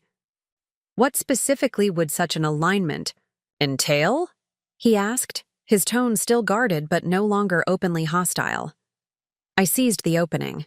Helix has developed a comprehensive distribution management platform specifically optimized for pharmaceutical and medical supply logistics. Reed Pharmaceuticals could become our enterprise implementation partner, integrating our technology throughout your distribution network. This would modernize Reed's operations, reduce costs significantly, and position the company at the forefront of distribution innovation rather than behind the curve. I turned to address the full board. The pharmaceutical distribution sector is facing unprecedented disruption from technology-driven startups. Companies maintaining traditional models without technological integration will face increasing margin pressure and competitive disadvantages. Reed can either lead this transformation or react to it after competitors have already adapted. The strategic framing resonated with several board members, who nodded thoughtfully. Even my father appeared to be considering the proposition from a business perspective rather than a personal one. "And what would such a partnership mean for your role at Reed?" he asked, cutting to the personal implications that underlay the business considerations. The question invited reflection on a future I had scarcely allowed myself to contemplate, one where my dual professional identities might somehow merge rather than collide. Yet I recognized the moment demanded absolute clarity rather than conciliatory compromise. My focus moving forward will be leading Helix through its expansion phase, I stated firmly. The company requires my full attention as we scale hospital implementations and develop additional platform capabilities. If Reed Pharmaceuticals chooses to implement Helix technology, I would ensure a seamless transition and implementation process. But my primary professional commitment must be to the company I founded. The declaration hung in the air, a definitive statement of independence from the family business hierarchy, from the role I had been assigned, from the limitations I had been expected to accept. My father's expression reflected recognition, perhaps for the first time, that the dynamics between us had fundamentally changed. I was no longer the reliable daughter seeking validation within his carefully constructed world. I had built my own. "I think we've heard enough to warrant serious consideration rather than hasty judgment," Patricia Holloway suggested. "I propose we establish a committee to evaluate potential integration of Helix technology within Reed's distribution network, with a full report to the board within 30 days. The procedural recommendation provided a diplomatic path forward, neither an immediate embrace of partnership nor a rejection of the possibility. Several board members nodded agreement, sensing the wisdom of a measured approach that allowed all parties to save face while exploring genuine strategic opportunities. My father, recognizing the shifting sentiment around the table, nodded with reluctant acceptance. A reasonable approach. Vanessa will chair the committee, with Patricia and Harold participating as board representatives. He turned toward me with a complex expression. part resignation, part reassessment. Alexandra will serve as Helix's representative in these discussions, providing whatever technical information the committee requires. As the meeting moved to formalize this arrangement, I maintained my professional composure while inwardly processing the seismic shift that had occurred. I had entered the room as Alexandra Reed, the overlooked daughter defending her unexpected independence. I would leave as Alexandra Reed, founder and CEO of Helix Medical Technologies, negotiating a potential partnership with Reed Pharmaceuticals as an equal rather than a subordinate. The meeting concluded with procedural details and scheduling arrangements, the heightened emotions of its beginning having transformed into business-like consideration of next steps. As board members gathered their materials and began departing, my father approached me directly for the first time. "We'll discuss this further privately," he said quietly, his tone suggesting the conversation was far from concluded on a personal level. "This family situation requires more attention than a board meeting allows." "I agree," I replied with genuine openness. "There's much we should discuss, as family members, not just as business associates." As I left the Reed Pharmaceuticals headquarters, stepping into the bright midday sunshine, my phone buzzed with a message from Maya. "How did it go? Civil war or peaceful negotiation?" I smiled at her characteristically direct question. "Neither exactly," I replied. "More like the beginning of a new relationship, one based on what is rather than what was expected to be." The path forward remained uncertain, filled with both professional challenges and personal reckonings. But for the first time in my professional life, I would walk that path as a fully integrated person, no longer divided between the dutiful daughter managing warehouses and the visionary founder building a healthcare technology empire. Whatever came next, I would face it as simply, completely Alexandra Reed. The evening after the board meeting, I returned to my apartment physically and emotionally drained. The confrontation had unfolded differently than I'd anticipated, less catastrophic but more complex, leaving tangled emotions in its wake. As I kicked off my heels and poured a glass of wine, my phone screen illuminated with an incoming call. My mother. "Alexandra, your father and I would like you to come to dinner tomorrow night," she said without preamble. "Just family. No Prestons. No business associates. We need to discuss everything that's happened." The invitation, or summons, was expected, though its timing surprised me. I had anticipated my parents needing more time to process the revelations before initiating a family conversation. "I'll be there," I agreed. "What time?" 7 o'clock, and Alexandra. She hesitated, her voice softening slightly. "This isn't a board meeting or negotiation. It's about understanding each other. Please remember that." After ending the call, I sat on my balcony overlooking the city lights, contemplating the day's events and tomorrow's conversation. The professional confrontation at Reed Pharmaceuticals had been navigated with strategic precision, but the family dynamics remained unresolved. Tomorrow would require a different kind of courage, not the confidence of a CEO defending her company's value, but the vulnerability of a daughter addressing years of unspoken pain and misperception. The following evening, I drove to my parents' estate with deliberate calm, choosing attire that reflected neither rebellion nor capitulation. A simple blue dress that I'd purchased with my first Helix investor check. The choice felt symbolically important, representing financial and creative independence without overt statement. Mrs. Winters greeted me at the door with the same warmth she'd always shown, though her expression carried new curiosity. "There, in the sunroom, Miss Alexandra," she said, adding quietly, "It's good to see you standing tall." The simple affirmation from someone who had witnessed my growth from childhood touched me unexpectedly. Mrs. Winters had observed the family dynamics for decades, seeing what remained unacknowledged by those within the system. I found my parents and Vanessa already assembled in the sunroom, a glass-enclosed space overlooking the formal gardens, traditionally reserved for important family discussions. My father stood by the windows, hands clasped behind his back in his characteristic stance of authority.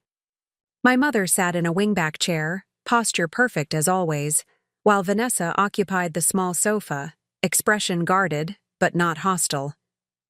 "Alexandra," my father acknowledged, turning as I entered. "Thank you for coming." The formality struck me as odd given the circumstances, thanking a daughter for attending a family dinner as if she were a business associate accepting a meeting. Yet it reflected our established patterns, the professional distance that had long defined our relationship. "Of course," I replied, taking the remaining chair. "I think we have a lot to discuss." My mother glanced toward my father, who nodded slightly, a non-verbal exchange confirming their predetermined approach to this conversation. They had clearly strategized beforehand, deciding who would lead and what points would be addressed. "Alexandra," my father began, moving to sit opposite me, "I want to understand something fundamental. Why the secrecy? If you believed so strongly in this technology, why build it entirely separate from Reed, rather than continuing to advocate for implementation within the company?" The question revealed how completely he had missed the point, or perhaps was strategically avoiding it. This wasn't merely about technology implementation or business strategy. It was about recognition, respect, and the freedom to create on one's own terms. "Dad, I presented variations of Helix's core technology to Reed's executive team 23 times over 7 years, I replied evenly. Each presentation included comprehensive projections showing potential efficiencies and return on investment. Each was either rejected outright or indefinitely deferred. I leaned forward slightly, but more importantly, I recognized a pattern in those rejections. My ideas weren't being evaluated on their merits. They were being filtered through your perception of me as the solid, reliable daughter suited for maintaining operations rather than driving innovation. Ideas that might have been embraced from Vanessa or an outside consultant were dismissed when they came from me. My father's brow furrowed. "That's not true. We evaluated each proposal based on business considerations, not personal perceptions." "Really?" I challenged gently. "Then why did you approve an external consultant's recommendation for predictive inventory management 3 years ago, implementing almost exactly the system I had proposed 18 months earlier? The board minutes show both proposals, nearly identical in approach, but with dramatically different receptions." Vanessa shifted uncomfortably on the sofa, perhaps recognizing the truth in my observation. My mother remained silent, though her expression suggested this perspective wasn't entirely new to her. "Business contexts change," my father countered, though with less certainty. "What seemed premature at one point might become appropriate later." "Or perhaps," I suggested, "the messenger matters as much as the message.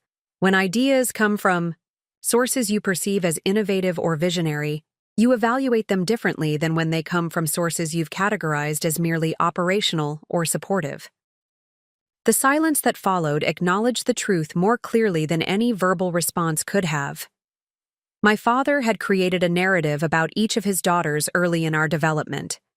Vanessa the visionary, Alexandra the reliable, and had subsequently filtered all evidence through those established perceptions. "Alexandra," my mother interjected, perhaps sensing the conversation heading toward unproductive confrontation, "what I still don't understand is why you felt you needed to build Helix in secret. Why not tell us you were developing these ideas independently, even if not within Reed?" The question revealed my mother's fundamental misunderstanding of the dynamic. In her view, family loyalty required transparency above all else, regardless of how that information might be received or used. "Because, Mom, announcing my intentions would have triggered exactly the response we saw yesterday: claims of conflict of interest, suggestions that Reed owned my intellectual development, attempts to control or direct what I was building. I kept my voice gentle despite the difficult truth I was articulating. I needed space to create something that would be evaluated on its actual merits, rather than filtered through family expectations and dynamics. Vanessa leaned forward, entering the conversation directly for the first time.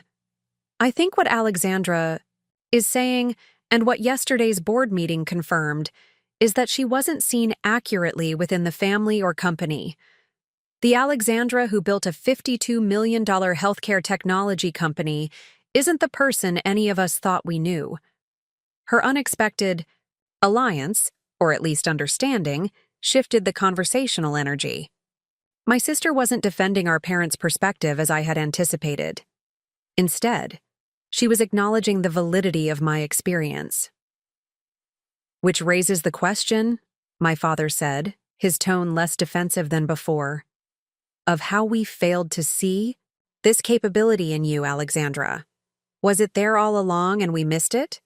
Or did you develop these entrepreneurial and visionary qualities despite, or perhaps because of, our perception of you?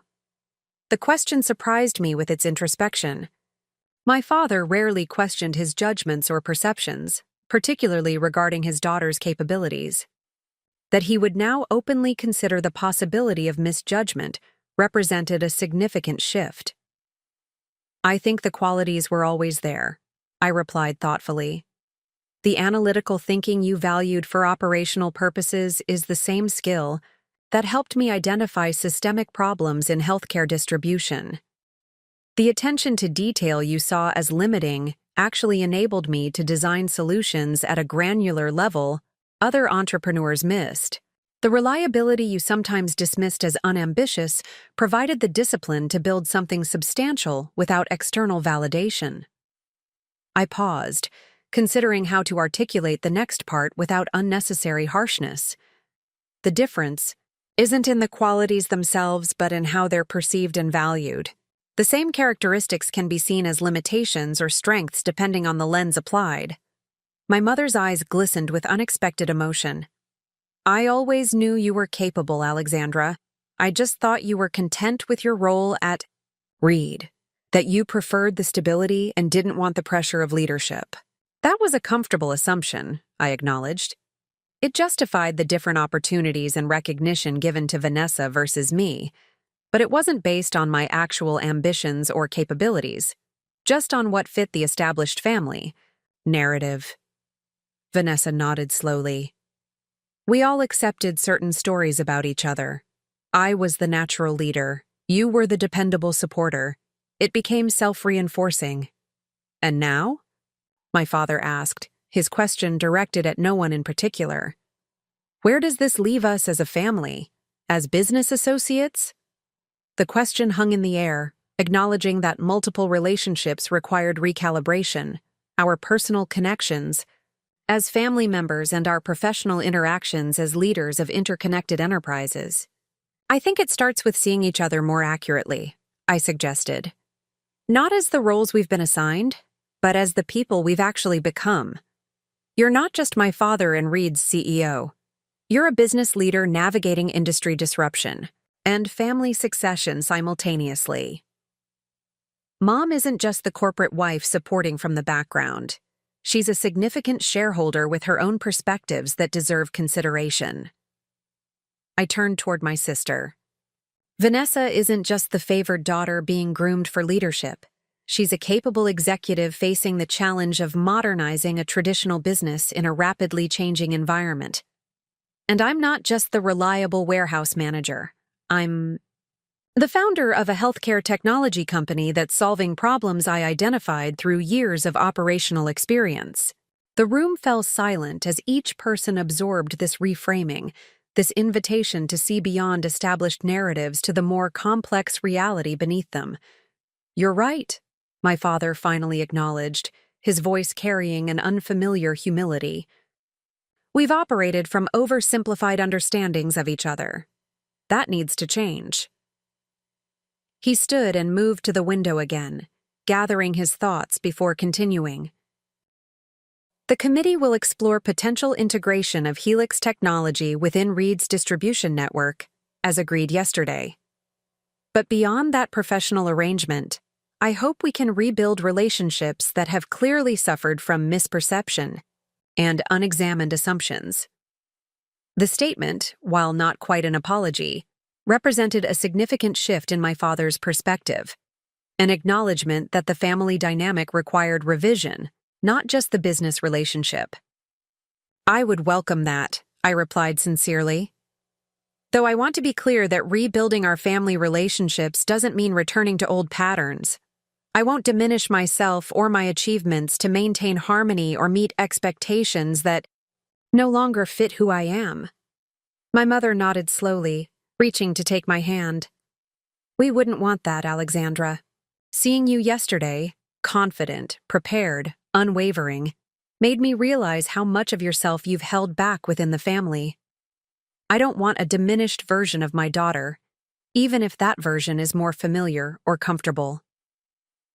The acknowledgement brought unexpected emotion to my throat.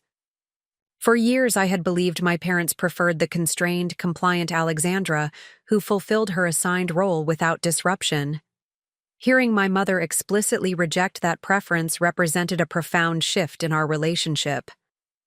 So, we move forward, my father stated, his tone suggesting both determination and uncertainty about the precise path ahead, as a family rediscovering each other, as business leaders finding mutually beneficial collaboration, day by day, with greater awareness and fewer assumptions. Vanessa stood and moved beside me, her expression reflecting complexity beyond simple rivalry or alliance. I think we all have adjustments to make. I've been preparing to lead Reed Pharmaceuticals as it has been, not as it needs to become. Working with Helix, working with you, Alexandra, might be exactly what both companies need. As the conversation shifted toward specific next steps, both personal and professional, I felt an unfamiliar lightness. The burden of compartmentalization, of maintaining separate identities within and outside the family, had begun to lift. The path ahead would undoubtedly hold challenges as we navigated this recalibration, but the foundation had shifted from misconstruction toward recognition. Later that evening, as I prepared to leave, my father walked me to my car in an unprecedented gesture. Alexandra, he said quietly, away from the others, I want you to know something. I'm proud of what you've built. Not just because it's successful, by conventional metrics, but because you saw what others missed and had the courage to create it despite discouragement. The simple acknowledgement, delivered without qualifications or comparisons to Vanessa, represented the validation I had, long since stopped expecting. Yet, receiving it now, after I had already validated myself through building Helix, allowed me to accept it without the desperate need that might once have accompanied such recognition. Thank you, I replied simply. That means more than you might realize. As I drove away from the estate, the headlights illuminating the familiar road toward my own path, I reflected on the journey that had brought me here. The overlooked daughter had built more than a $52 million empire next door to the family business. She had built the courage to stand in her truth, the confidence to claim her achievements, and the clarity to recognize that external validation, while meaningful when freely given, was never the true measure of her worth. That understanding, more than any business valuation or family reconciliation, was the most valuable asset I had created through this remarkable journey. The weeks following the family dinner marked a profound transition in both my professional and personal worlds. The committee formed to explore integration of Helix technology within Reed Pharmaceuticals began its work with surprising momentum, driven largely by Vanessa's newfound commitment to modernization. My sister had approached her role as committee chair with unexpected vigor, immersing herself in understanding the technological innovations Helix offered. Her marketing expertise complemented my technical knowledge as we developed a comprehensive implementation strategy that would transform Reed's distribution systems without disrupting existing client relationships. The predictive inventory management alone would reduce our warehousing costs by 22% in the first year, Vanessa noted during our third committee meeting, her analytical grasp of the financial implications impressing even Patricia Holloway, the board's technology expert. But I'm more interested in the patient outcome improvements we could document with real-time tracking through the final delivery point. Her emphasis on patient impact rather than merely cost efficiency revealed a dimension of my sister I had rarely glimpsed within the family business structure, a genuine concern for healthcare outcomes beyond profit margins. Perhaps she, too, had been constrained by our parents' perceptions and expectations. Meanwhile, Helix continued its own trajectory of growth. The Healthcare Innovation Quarterly feature had generated significant industry attention, resulting in multiple partnership inquiries from hospital networks and specialized care facilities. Maya and our expanded executive team managed these opportunities with impressive skill, allowing me to balance Helix leadership with the Reed Implementation Committee responsibilities. The dual focus created logistical challenges, but also unexpected synergies.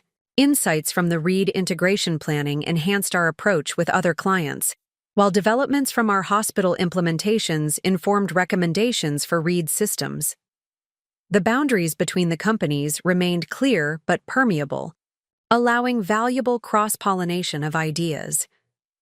3 weeks after the board confrontation, I stood in the empty warehouse space that would become Helix's official headquarters. The 15,000-square-foot former industrial building sat exactly 8 miles from Reed Pharmaceuticals' gleaming corporate office, close enough for convenient collaboration, yet distinctly separate. The symbolism wasn't lost on me, adjacent but independent, connected but self-contained. Maya walked the space beside me, her tablet displaying the architectural renderings of what the raw concrete and exposed beams would become. Development. Team on the north side, client implementation specialists on the east, executive offices with the mountain view, she detailed, pointing to various areas. The central atrium will house our technology demonstration space where clients can experience the platform in simulated healthcare environments. It's perfect, I affirmed, visualizing the physical manifestation of what had existed for years, only in digital space and borrowed meeting rooms. When can we begin renovations? Contractors start next week. We should be operational in 4 months, fully finished in 6. She paused, glancing sideways at me. Are you ready for this level of visibility? No more hiding Helix in the shadows of Reed Pharmaceuticals. Her question touched on a transformation more profound than architectural renovations or organizational growth. For years, I had operated with calculated invisibility, building Helix quietly while fulfilling expectations within the family business. The public headquarters, with its prominent signage and inevitable media attention, represented the final dismantling of that compartmentalized existence. More than ready, I replied with conviction. It's time Helix occupied its own space, physically and conceptually. That evening, as I reviewed the final architectural plans in my apartment, my phone rang with an unexpected caller. Charles. Preston. Alexandra. He greeted me warmly. I hope I'm not interrupting your evening. I wanted to discuss a matter that might interest both Helix and Reed. The conversation that followed revealed yet another unforeseen consequence of my duel. Worlds colliding? Preston Medical Supply had been reconsidering its position in the market, exploring potential partnerships rather than acquisition by larger distributors like Reed. Charles had followed developments at Helix with interest after our family dinner, encounter and subsequent industry coverage. What we're contemplating, he explained, is becoming an implementation partner for Helix's technology platform while maintaining our independence from larger distributors.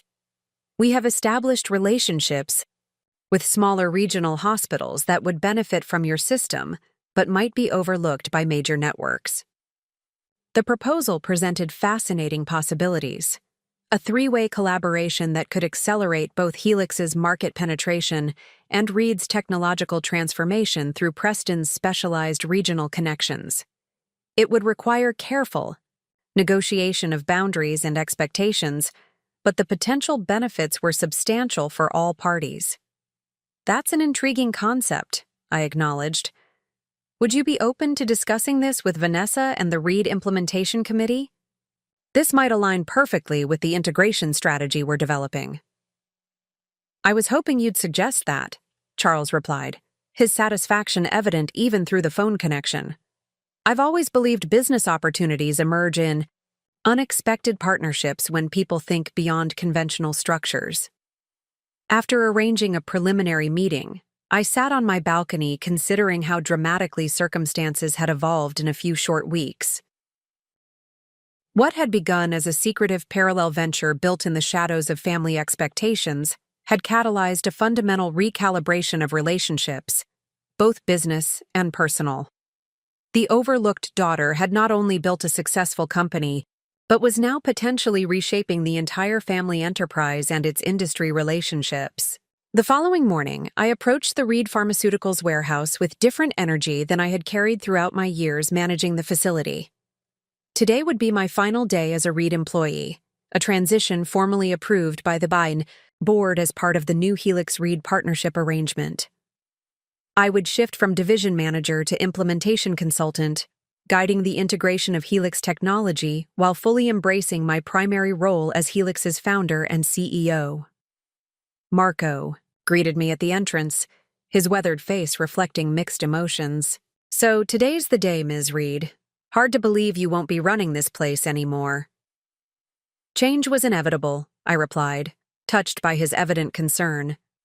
But this transition will ultimately strengthen Reed's operations and create new opportunities for everyone here. That's what Ms. Vanessa said when she spoke to the team yesterday, he acknowledged. Still, won't be the same without you walking these floors every morning. I won't be far away, I assured him. The Helix Reed implementation will bring me back here regularly, just in a different capacity. As I completed the necessary documentation and conducted my final warehouse inspection, I experienced an unexpected sense of appreciation for this space that had simultaneously constrained and enabled my professional journey. The limitations placed on me here had fueled the determination to build something beyond family expectations. The operational challenges had inspired technological solutions that became Helix's foundation. Even the dismissal of my innovation proposals had ultimately pushed me to create independently what couldn't be implemented internally. My final act as warehouse manager was addressing the assembled staff, the team that had maintained operational excellence under my leadership, while unknowingly providing insights that shaped Helix's development. They gathered in the staff break room, expressions ranging from curiosity to concern about the changes ahead. Today marks a transition, I began, standing before the group that had witnessed my daily work ethic without glimpsing my parallel ambitions. But not an ending. Reed Pharmaceuticals is evolving to embrace technological innovation that will transform how we serve healthcare providers and ultimately patients. The implementation of Helix's systems will make your work more efficient, more effective, and more directly connected to patient outcomes. I met their gazes individually, acknowledging the uncertainty such change inevitably creates. You've maintained exceptional standards in this division for years. That foundation of excellence will make this technological transformation successful. Where many similar efforts fail, your knowledge of real-world operational challenges, the insights you've shared with me daily, have directly informed the systems that will now be implemented here. The recognition visibly resonated with many team members, particularly the long-tenured staff who had rarely received acknowledgement of their contributions to company success. By framing the coming changes as building upon rather than replacing their expertise, I hope to transform potential resistance into collaborative engagement. I'll be working closely with all of you during the implementation phase, I continued. Not as your manager, but as a partner in creating something extraordinary, distribution systems that don't just move products efficiently, but actually improve healthcare delivery and patient outcomes. After addressing questions and concerns, I completed my final paperwork and cleared personal items from the office I had occupied for 7 years. The space felt simultaneously familiar and foreign, a chapter completed rather than abandoned, valuable for what it had taught me even as I moved beyond its limitations. As I prepared to leave, Vanessa appeared in the doorway. "I thought I might find you here. Signed all the transition documents?" "Just finished," I confirmed. "Everything's ready for the interim manager until you make a permanent appointment." She nodded, then closed the door behind her, creating a private moment amid the busy warehouse activities. "I wanted to say something before you officially transition out. These past weeks working together on the implementation committee, seeing how you think, how you problem solve, how you communicate complex technological concepts, it's been illuminating." Her admission carried a vulnerability I rarely witnessed. In my sister, whose confident exterior rarely revealed uncertainty or reconsideration. "What I'm trying to say," she continued, "is that I've gained a new respect for abilities I didn't fully recognize before. Not just your technical knowledge, but your strategic vision. The Helix platform isn't just a better warehouse management system. It's a fundamental reimagining of how healthcare products reach patients." The acknowledgement, delivered without our parents' presence or influence, felt particularly meaningful. This wasn't performance for family harmony, but genuine professional recognition from someone who now approached me as a peer rather than a subordinate. "Thank you," I replied simply. "I've gained new perspective as well. Your marketing instincts and ability to anticipate client concerns have already strengthened our implementation strategy significantly." Vanessa smiled with uncharacteristic hesitation. "We could have been collaborating like this for years, instead of operating in our assigned lanes. I can't help wondering what we might have created together if we hadn't accepted the roles we were given." The observation struck a poignant note, acknowledging lost opportunities while suggesting new possibilities. "We can't recover that time," I acknowledged, "but we can move forward differently. Reed and Helix working together as equals rather than as competition. You and I collaborating as partners rather than as rivals or hierarchical connections." She extended her hand formally, then seemed to reconsider and offered a brief hug instead. A gesture bridging professional respect and sisterly connection. "To new beginnings," she said as we separated, "both corporate and personal." I left the warehouse carrying only my personal effects, surrendering the security badge that had granted me access for 7 years. The symbolic relinquishment represented not loss, but liberation from limited perceptions, restricted opportunities, and divided identity. Driving directly to the construction site of Helix's future headquarters, I walked the empty space again, now with confirmed architectural plans and construction permits secured. In 4 months, this raw industrial space would become the physical manifestation of what had begun as a secret venture built in stolen hours and borrowed spaces. My phone chimed with an incoming message from Dr. Eleanor Winters. Wall Street. Journal requesting interview about healthcare distribution disruption for their innovation section. Seems your cover is well and truly blown. Ready to step fully into the spotlight? The question prompted reflection on how dramatically circumstances had evolved in mere weeks. The careful compartmentalization I had maintained for years had completely dissolved, replaced by integration that was simultaneously more challenging and more authentic. No more Alexandra, the reliable warehouse manager, distinct from Alexandra, the visionary founder. Just Alexandra Reed in her complete complex identity: daughter, sister, innovator, leader. Schedule it for next week at the new headquarters site, I replied. Time to showcase not just what we've built, but where we're going. As contractors. Arrived to discuss timeline details, I stood in what would become Helix's central technology demonstration space. The concrete floor beneath my feet would soon showcase sophisticated systems that tracked medical supplies from manufacturer to patient with unprecedented precision. The exposed beams above would support an interior design that reflected both technological innovation and human-centered healthcare values.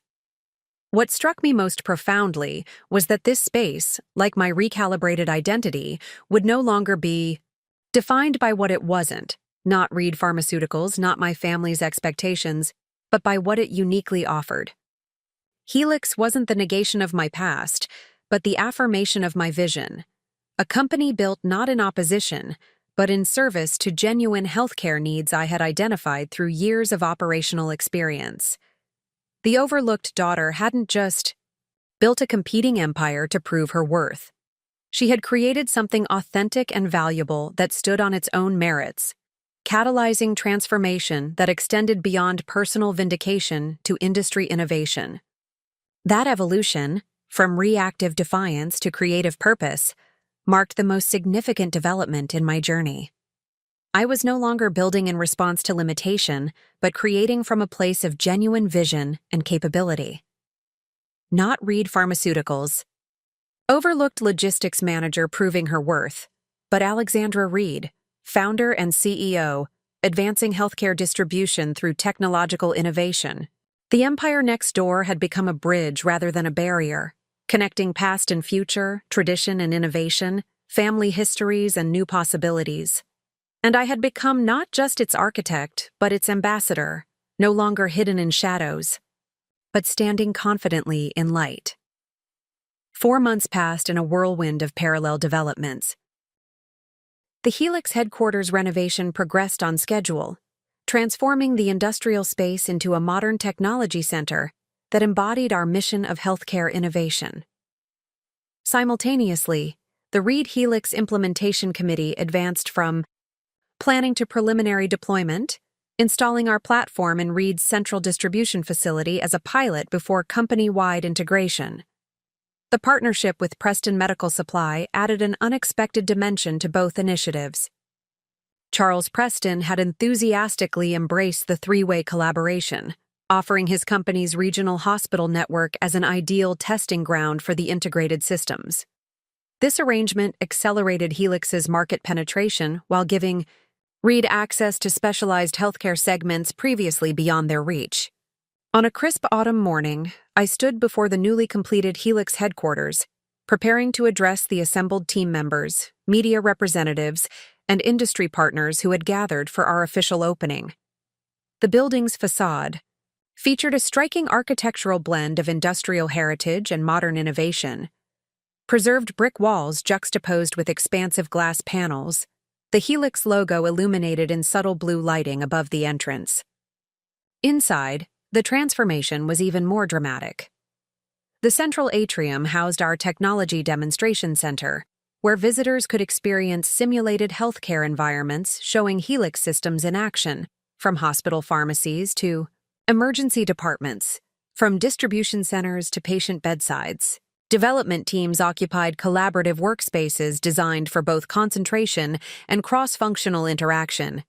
Meeting areas featured advanced visualization tools that displayed real-time data from active implementations across the healthcare network. Maya joined me at the entrance, both of us taking a moment to appreciate the physical manifestation of what had begun as conceptual innovation. "Remember when our entire operation ran from your apartment dining table?" she remarked. "Now look at us. From hidden startup to publicly traded company in less than 5 years," I acknowledged, still sometimes surprised by the accelerated timeline of our growth. Following the Series B funding and public revelation of my role as founder, Helix had attracted attention from major investment firms specializing in healthcare technology. 3 months ago, we had completed an initial public offering that valued the company at $87 million, a figure that had since grown to just over $100 million as the market recognized our positioning at the intersection of healthcare efficiency and patient outcome improvement. The gathered crowd represented this expanded ecosystem of stakeholders. Industry reporters who had featured Helix in publications ranging from Healthcare Innovation Quarterly to the Wall Street Journal. Hospital administrators who had implemented our systems and documented significant improvements in both operational metrics and patient care. Investment analysts tracking our stock performance and growth potential. Even a delegation from an international healthcare consortium exploring potential global applications of our technology. And in the front row, a sight that would have seemed impossible a year ago. My parents and Vanessa, attending not as Reed Pharmaceuticals representatives but as family, there to witness this milestone in my professional journey.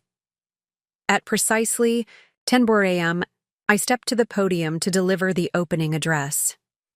Welcome to the official unveiling of Helix Medical Technologies Global Headquarters, I began, surveying the diverse audience. While this building represents a significant achievement, what we're really celebrating today is a vision that healthcare delivery can be simultaneously more efficient and more effective, more cost-conscious and more patient-centered. I outlined Helix's journey from concept to industry-changing reality, acknowledging key contributors and milestones while emphasizing our forward-looking mission. The technologies you'll see demonstrated today aren't just logistics systems or inventory platforms. They're connectivity solutions that link manufacturers, distributors, healthcare providers, and ultimately patients in an information ecosystem that improves care delivery at every point. The formal ribbon-cutting ceremony transitioned to guided tours of the facility, with specialized stations highlighting different aspects of our technology platform. I circulated among the guests, addressing questions and connecting individuals with common interests or complementary needs. The energy throughout the space reflected not just professional curiosity, but genuine enthusiasm about healthcare possibilities our systems enabled. As the event progressed, I noticed Charles Preston, engaged in animated conversation with my father near the hospital implementation display. Their interaction carried none of the acquisition negotiation tension that had characterized their previous encounters. Instead, they appeared to be discussing technical aspects of the system with shared interest in its applications. "A remarkable achievement," Charles commented as I approached. "Your father was just explaining how the Reed implementation has already reduced distribution errors by 42% in the pilot facility." My father nodded, his expression reflecting professional assessment rather than paternal pride. The predictive analytics module identified inefficiency patterns we hadn't recognized despite decades in the business. When fully implemented across all Reed facilities, we project annual savings exceeding $4.7 million while improving delivery precision significantly. His evaluation, delivered as a business assessment rather than family validation, represented a profound shift in our relationship. He was acknowledging Helix's value not as a father praising a daughter's accomplishment, but as an industry veteran recognizing genuine innovation. The distinction mattered immensely, confirming that our professional relationship had evolved beyond family dynamics to mutual respect between business leaders. Later, as the formal event concluded and guests began departing, my mother approached me in the central atrium. She had remained somewhat reserved throughout the day, observing more than participating, processing this new context for her daughter's professional identity. "I keep thinking about something," she said, her voice thoughtful. "That office you maintained at the Reed warehouse for all those years.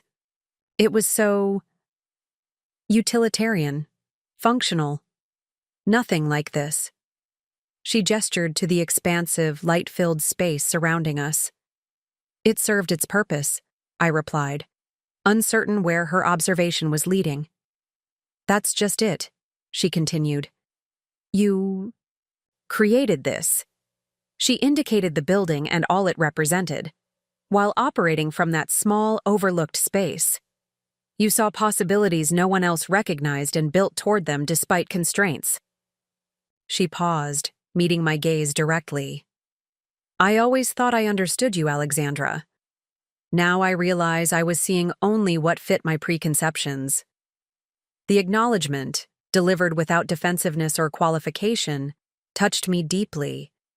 We All did that to each other, I suggested gently. Accepted simplified versions that made family dynamics manageable but missed the complexity beneath. She nodded, then gestured toward Vanessa, who was examining the interactive display showing our hospital implementation metrics. Your sister has been transformed by all this, you know. Not just professionally, with the Reed modernization she's leading, but personally. Seeing you step fully into your capabilities has freed her to question assumptions about her own path. The observation resonated with conversations Vanessa and I had shared during our implementation committee work. My sister had indeed begun questioning aspects of her career trajectory that had seemed predetermined, wondering whether her visionary reputation had limited her development of operational skills, just as my reliable label had obscured recognition of my innovative thinking. We're all evolving, I acknowledged, finding more authentic expressions of who we are beyond the roles we were assigned. As the final guests departed, and the Helix team began transforming the space from showcase back to working headquarters, I took a moment alone in my new office. The space reflected intentional design choices, glass walls ensuring transparency and connection with the team, advanced technology enabling seamless collaboration with implementations worldwide, and a single element preserved from my years at Reed Pharmaceuticals, the worn leather portfolio that had contained my earliest Helix concept sketches, now displayed in a simple frame on my credenza. The juxtaposition captured the integration I had achieved, honoring origins while embracing evolution, acknowledging constraints that had shaped development while celebrating liberation from unnecessary limitations. This office, like Helix itself, represented not rejection of my past, but its transformation into something both unexpected and authentic.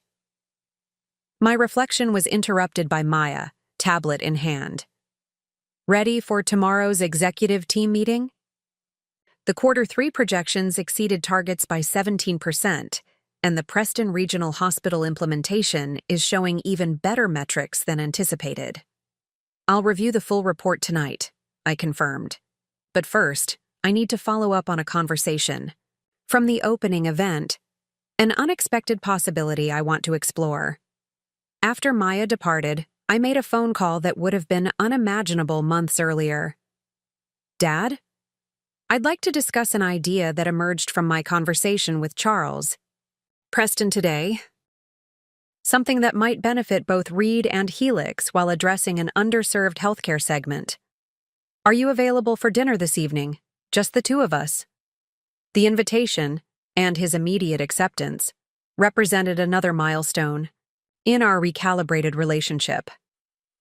No longer the overlooked daughter seeking validation or the defiant founder proving her worth, I was now a respected industry innovator proposing collaboration between equals. The evolution felt simultaneously profound and natural, the culmination of a journey toward authentic expression of capabilities long present but previously unrecognized. That evening, seated across from my father at a quiet restaurant selected for its privacy rather than prestige, I presented a concept that had crystallized during the headquarters opening event. A specialized division focusing on rural healthcare. Distribution challenges, jointly developed by Reed, Preston, and Helix. Rural facilities face unique logistics obstacles that urban-centered systems don't address effectively, I explained, presenting data we had gathered from preliminary implementations. Limited delivery infrastructure, seasonal access challenges, smaller inventory requirements but more critical replenishment timing. The combination of Reed's distribution experience, Preston's regional relationships, and Helix's technology platform could create solutions no single company has successfully developed. My father studied the proposal with the focused attention he brought to significant business opportunities.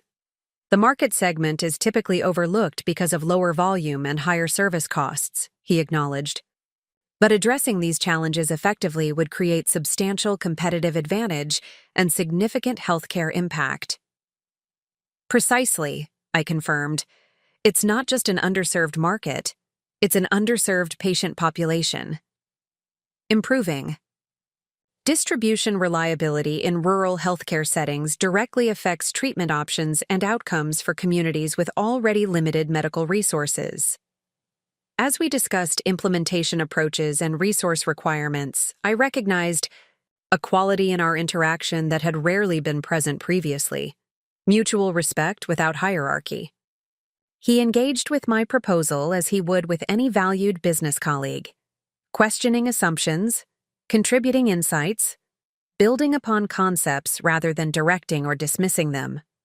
This has potential, he concluded as we finished our meal. Substantive potential, both commercially and for healthcare improvement. Let's schedule a working session with Vanessa and Charles next week to develop the framework further. The simple pronouncement, delivered without qualification or paternalistic guidance, confirmed the transformation in our relationship. For perhaps the first time, he was approaching me not as his daughter requiring direction, but as an innovative business leader proposing valuable collaboration. As we parted outside the restaurant, he hesitated momentarily before speaking. Alexandra, today at the headquarters opening, seeing what you've built, how you've positioned Helix at the forefront of healthcare technology innovation, I realized something important. He paused, seemingly searching for precise words. The qualities that made you exceptional were always there. I just didn't recognize them because they expressed themselves differently than I expected. The acknowledgement carried no defensiveness, no attempt to justify past limitations in perception. Just recognition of reality and perhaps subtle regret for opportunities missed through misunderstanding. We see what we're prepared to see, I offered gently, in ourselves and others. He nodded thoughtfully. A limitation I'm working to correct, professionally and personally. Driving home that evening, I reflected on the extraordinary journey from overlooked daughter to recognized innovator. The empire I had built next door to the family business had ultimately become not an act of defiance, but a bridge to new possibility. For Reed Pharmaceuticals, for the healthcare distribution industry, and for the family relationships that had both constrained and shaped my development. Tomorrow would bring new challenges: Helix's expansion imperatives, the Reed implementation complexities, the potential rural healthcare initiative emerging from today's discussions. But I would face these not as the divided person maintaining separate professional identities, nor as the overlooked daughter seeking validation through achievement. I would approach them as simply, authentically Alexandra Reed, founder, innovator, collaborator, daughter, sister, all facets of an integrated identity no longer requiring compartmentalization or concealment. The $100 million empire had emerged fully into the light, its value measured not merely in market capitalization, but in transformation catalyzed of healthcare distribution systems, of family perceptions, and most significantly, of the overlooked daughter who had discovered that building something of genuine value ultimately matters more than proving one's worth to those who had failed to see it. 6 months after Helix's headquarters opening, the company's influence extended far beyond what I had initially envisioned. What began as a healthcare distribution technology platform had evolved into a catalyst for industry-wide transformation. Healthcare facilities implementing our systems reported not only operational efficiencies, but measurable improvements in patient care, reduced medication errors, faster emergency response capabilities, and more reliable specialized treatment availability. The Rural Healthcare Initiative, conceived during my dinner with my father, had progressed from concept to pilot implementation in record time. The collaborative venture between Reed Pharmaceuticals, Preston Medical Supply, and Helix, officially named Connect Care Rural, launched in 3 underserved counties, bringing sophisticated distribution technology to facilities previously relegated to outdated supply systems.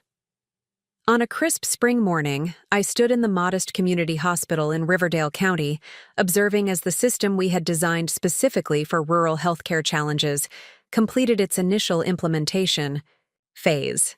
Unlike our standard hospital interfaces, this adaptation accounted for limited IT infrastructure, intermittent connectivity issues, and specialized inventory requirements for facilities serving diverse needs with constrained resources. This changes everything for us, explained Dr. Sarah Jennings, the hospital's medical director, as we toured the newly installed system. Before, we'd sometimes wait weeks for critical supplies during winter weather disruptions. Inventory management was essentially educated guesswork. Now we have predictive analytics that account for seasonal access challenges and patient population fluctuations. She paused before a display showing real-time tracking of emergency medications across the regional healthcare network. Last month, a multi-vehicle accident depleted our trauma supplies.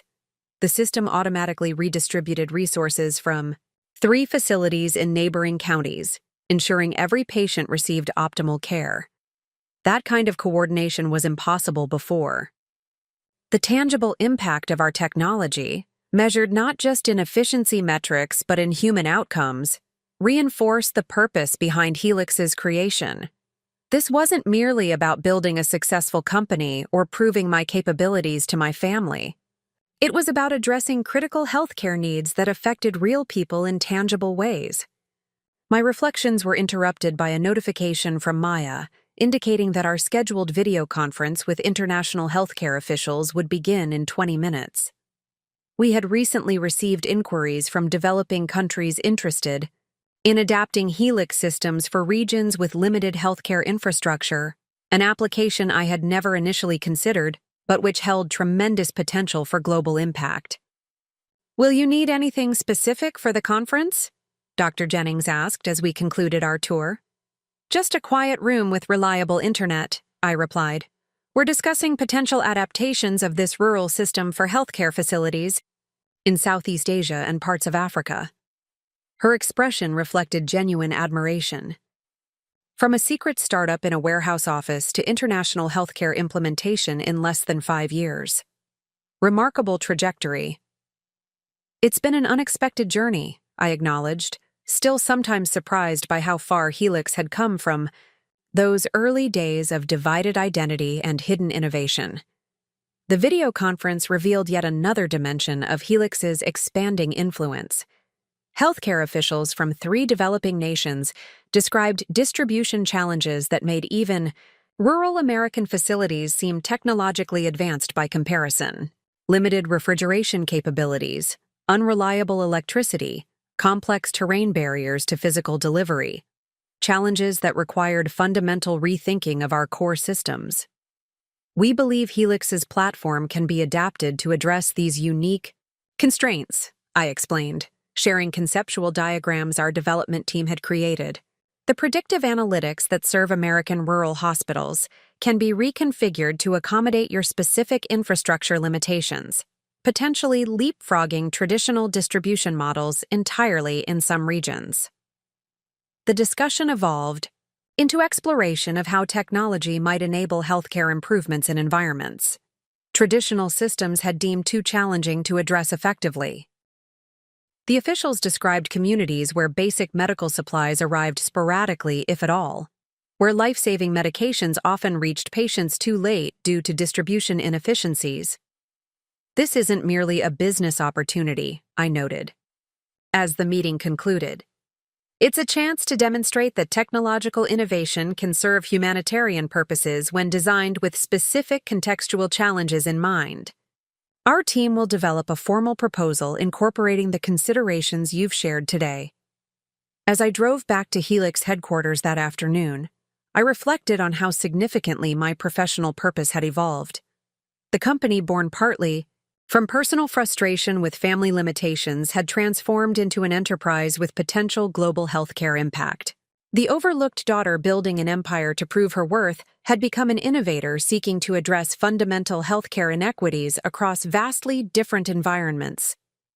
The most profound transformation, however, had occurred in my relationship with Reed Pharmaceuticals and my family. The integration of Helix technology throughout Reed's distribution network was nearing completion, with impressive results already documented in operational metrics and client satisfaction. What began as parallel enterprises operating in isolation had become collaborative ventures creating mutual benefit. Arriving at Helix headquarters, I found an unexpected visitor waiting in the reception area, Vanessa. My sister's presence at Helix had become more common since the implementation committee's work, but usually with scheduled meetings rather than impromptu visits. "Sorry to drop in unannounced," she said as I greeted her. "Something came up that I wanted to discuss in person rather than over the phone." Her expression suggested the matter was significant but not troubling, curiosity rather than concern. We moved to my office, where the glass walls provided visual connection to the busy work environment while sound-dampening technology ensured private conversation. "I've been thinking about Reed's long-term strategic positioning," Vanessa began once we were seated. "The Helix implementation has transformed our operational capabilities, but the broader industry context is shifting dramatically. Traditional pharmaceutical distribution companies are facing increasing margin pressure and disintermediation threats." I nodded, having observed these trends through both Helix's market analysis and Reed's adaptation challenges. The value chain is being reconfigured around technology integration and patient outcome metrics rather than simple product movement. "Exactly," Vanessa confirmed. "Which brings me to a concept I've been developing, one that would represent significant evolution for Reed Pharmaceuticals." She paused momentarily. "I'm considering proposing that Reed transition from primarily distribution-focused to technology-enhanced healthcare logistics, not competing with Helix, but expanding beyond product delivery into integrated healthcare service facilitation." The suggestion represented remarkable evolution in my sister's thinking, a willingness to fundamentally reconsider Reed's identity rather than merely optimize its existing model. "That's substantive strategic repositioning," I acknowledged. "What prompted this direction?" "Several factors," she explained. "The metrics from our Helix implementation demonstrated how technology enhancement creates value beyond operational efficiency. The Connect Care Rural Initiative revealed untapped market potential in underserved segments. And, frankly," she added with uncharacteristic vulnerability, "watching how you've positioned Helix at the intersection of technology and healthcare needs made me reconsider Reed's potential future positioning." The acknowledgement that my work had influenced her strategic thinking reflected unprecedented recognition between us. For years, our professional identities had been defined in opposition. Vanessa, the visionary leader, Alexandra, the reliable manager. Now we were engaging as peers with complementary insights, each influencing the other's perspective. Reed has established relationships throughout the healthcare ecosystem that could support this evolution, I observed. The distribution infrastructure already reaches facilities that would benefit from expanded services beyond product delivery. "That's my thinking," Vanessa confirmed. "The challenge is helping Dad see beyond Reed's traditional identity. He's embraced the Helix implementation more enthusiastically than I expected, but fundamentally reconceptualizing what Reed Pharmaceuticals is, that's a different magnitude of change."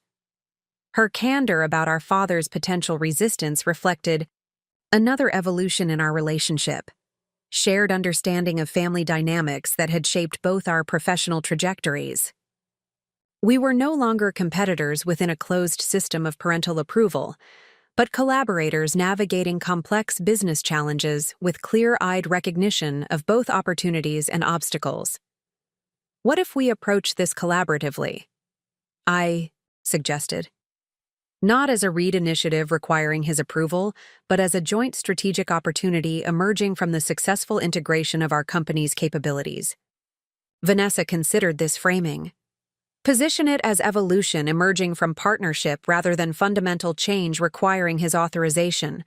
That might bridge the gap between his pride in Reed's heritage and the market imperatives driving this transition."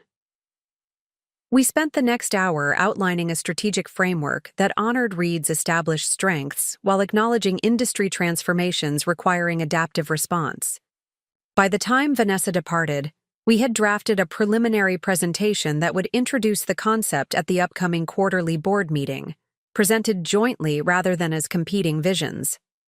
The experience left me reflecting on how profoundly Relationships had reconfigured around authentic recognition rather than assigned roles. Vanessa seeking my input on Reed's strategic evolution would have been unimaginable a year earlier, when family dynamics positioned us as operating in separate spheres with distinct capabilities. Now we engaged as respected peers, each acknowledging the other's unique insights and contributions. That evening, I received an email from Charles Preston sharing preliminary data from the Connect Care rural implementation. Medication delivery reliability had improved 78% across participating facilities. Emergency supply coordination had reduced critical shortages by 64%. And patient transfer processes had been streamlined through improved resource visibility across the regional network. Up next, you've got 2 more standout stories right on your screen. If this one hit the mark, you won't want to pass these up. Just click and check them out. And don't forget to subscribe and turn on the notification bell so you don't miss any upload from us.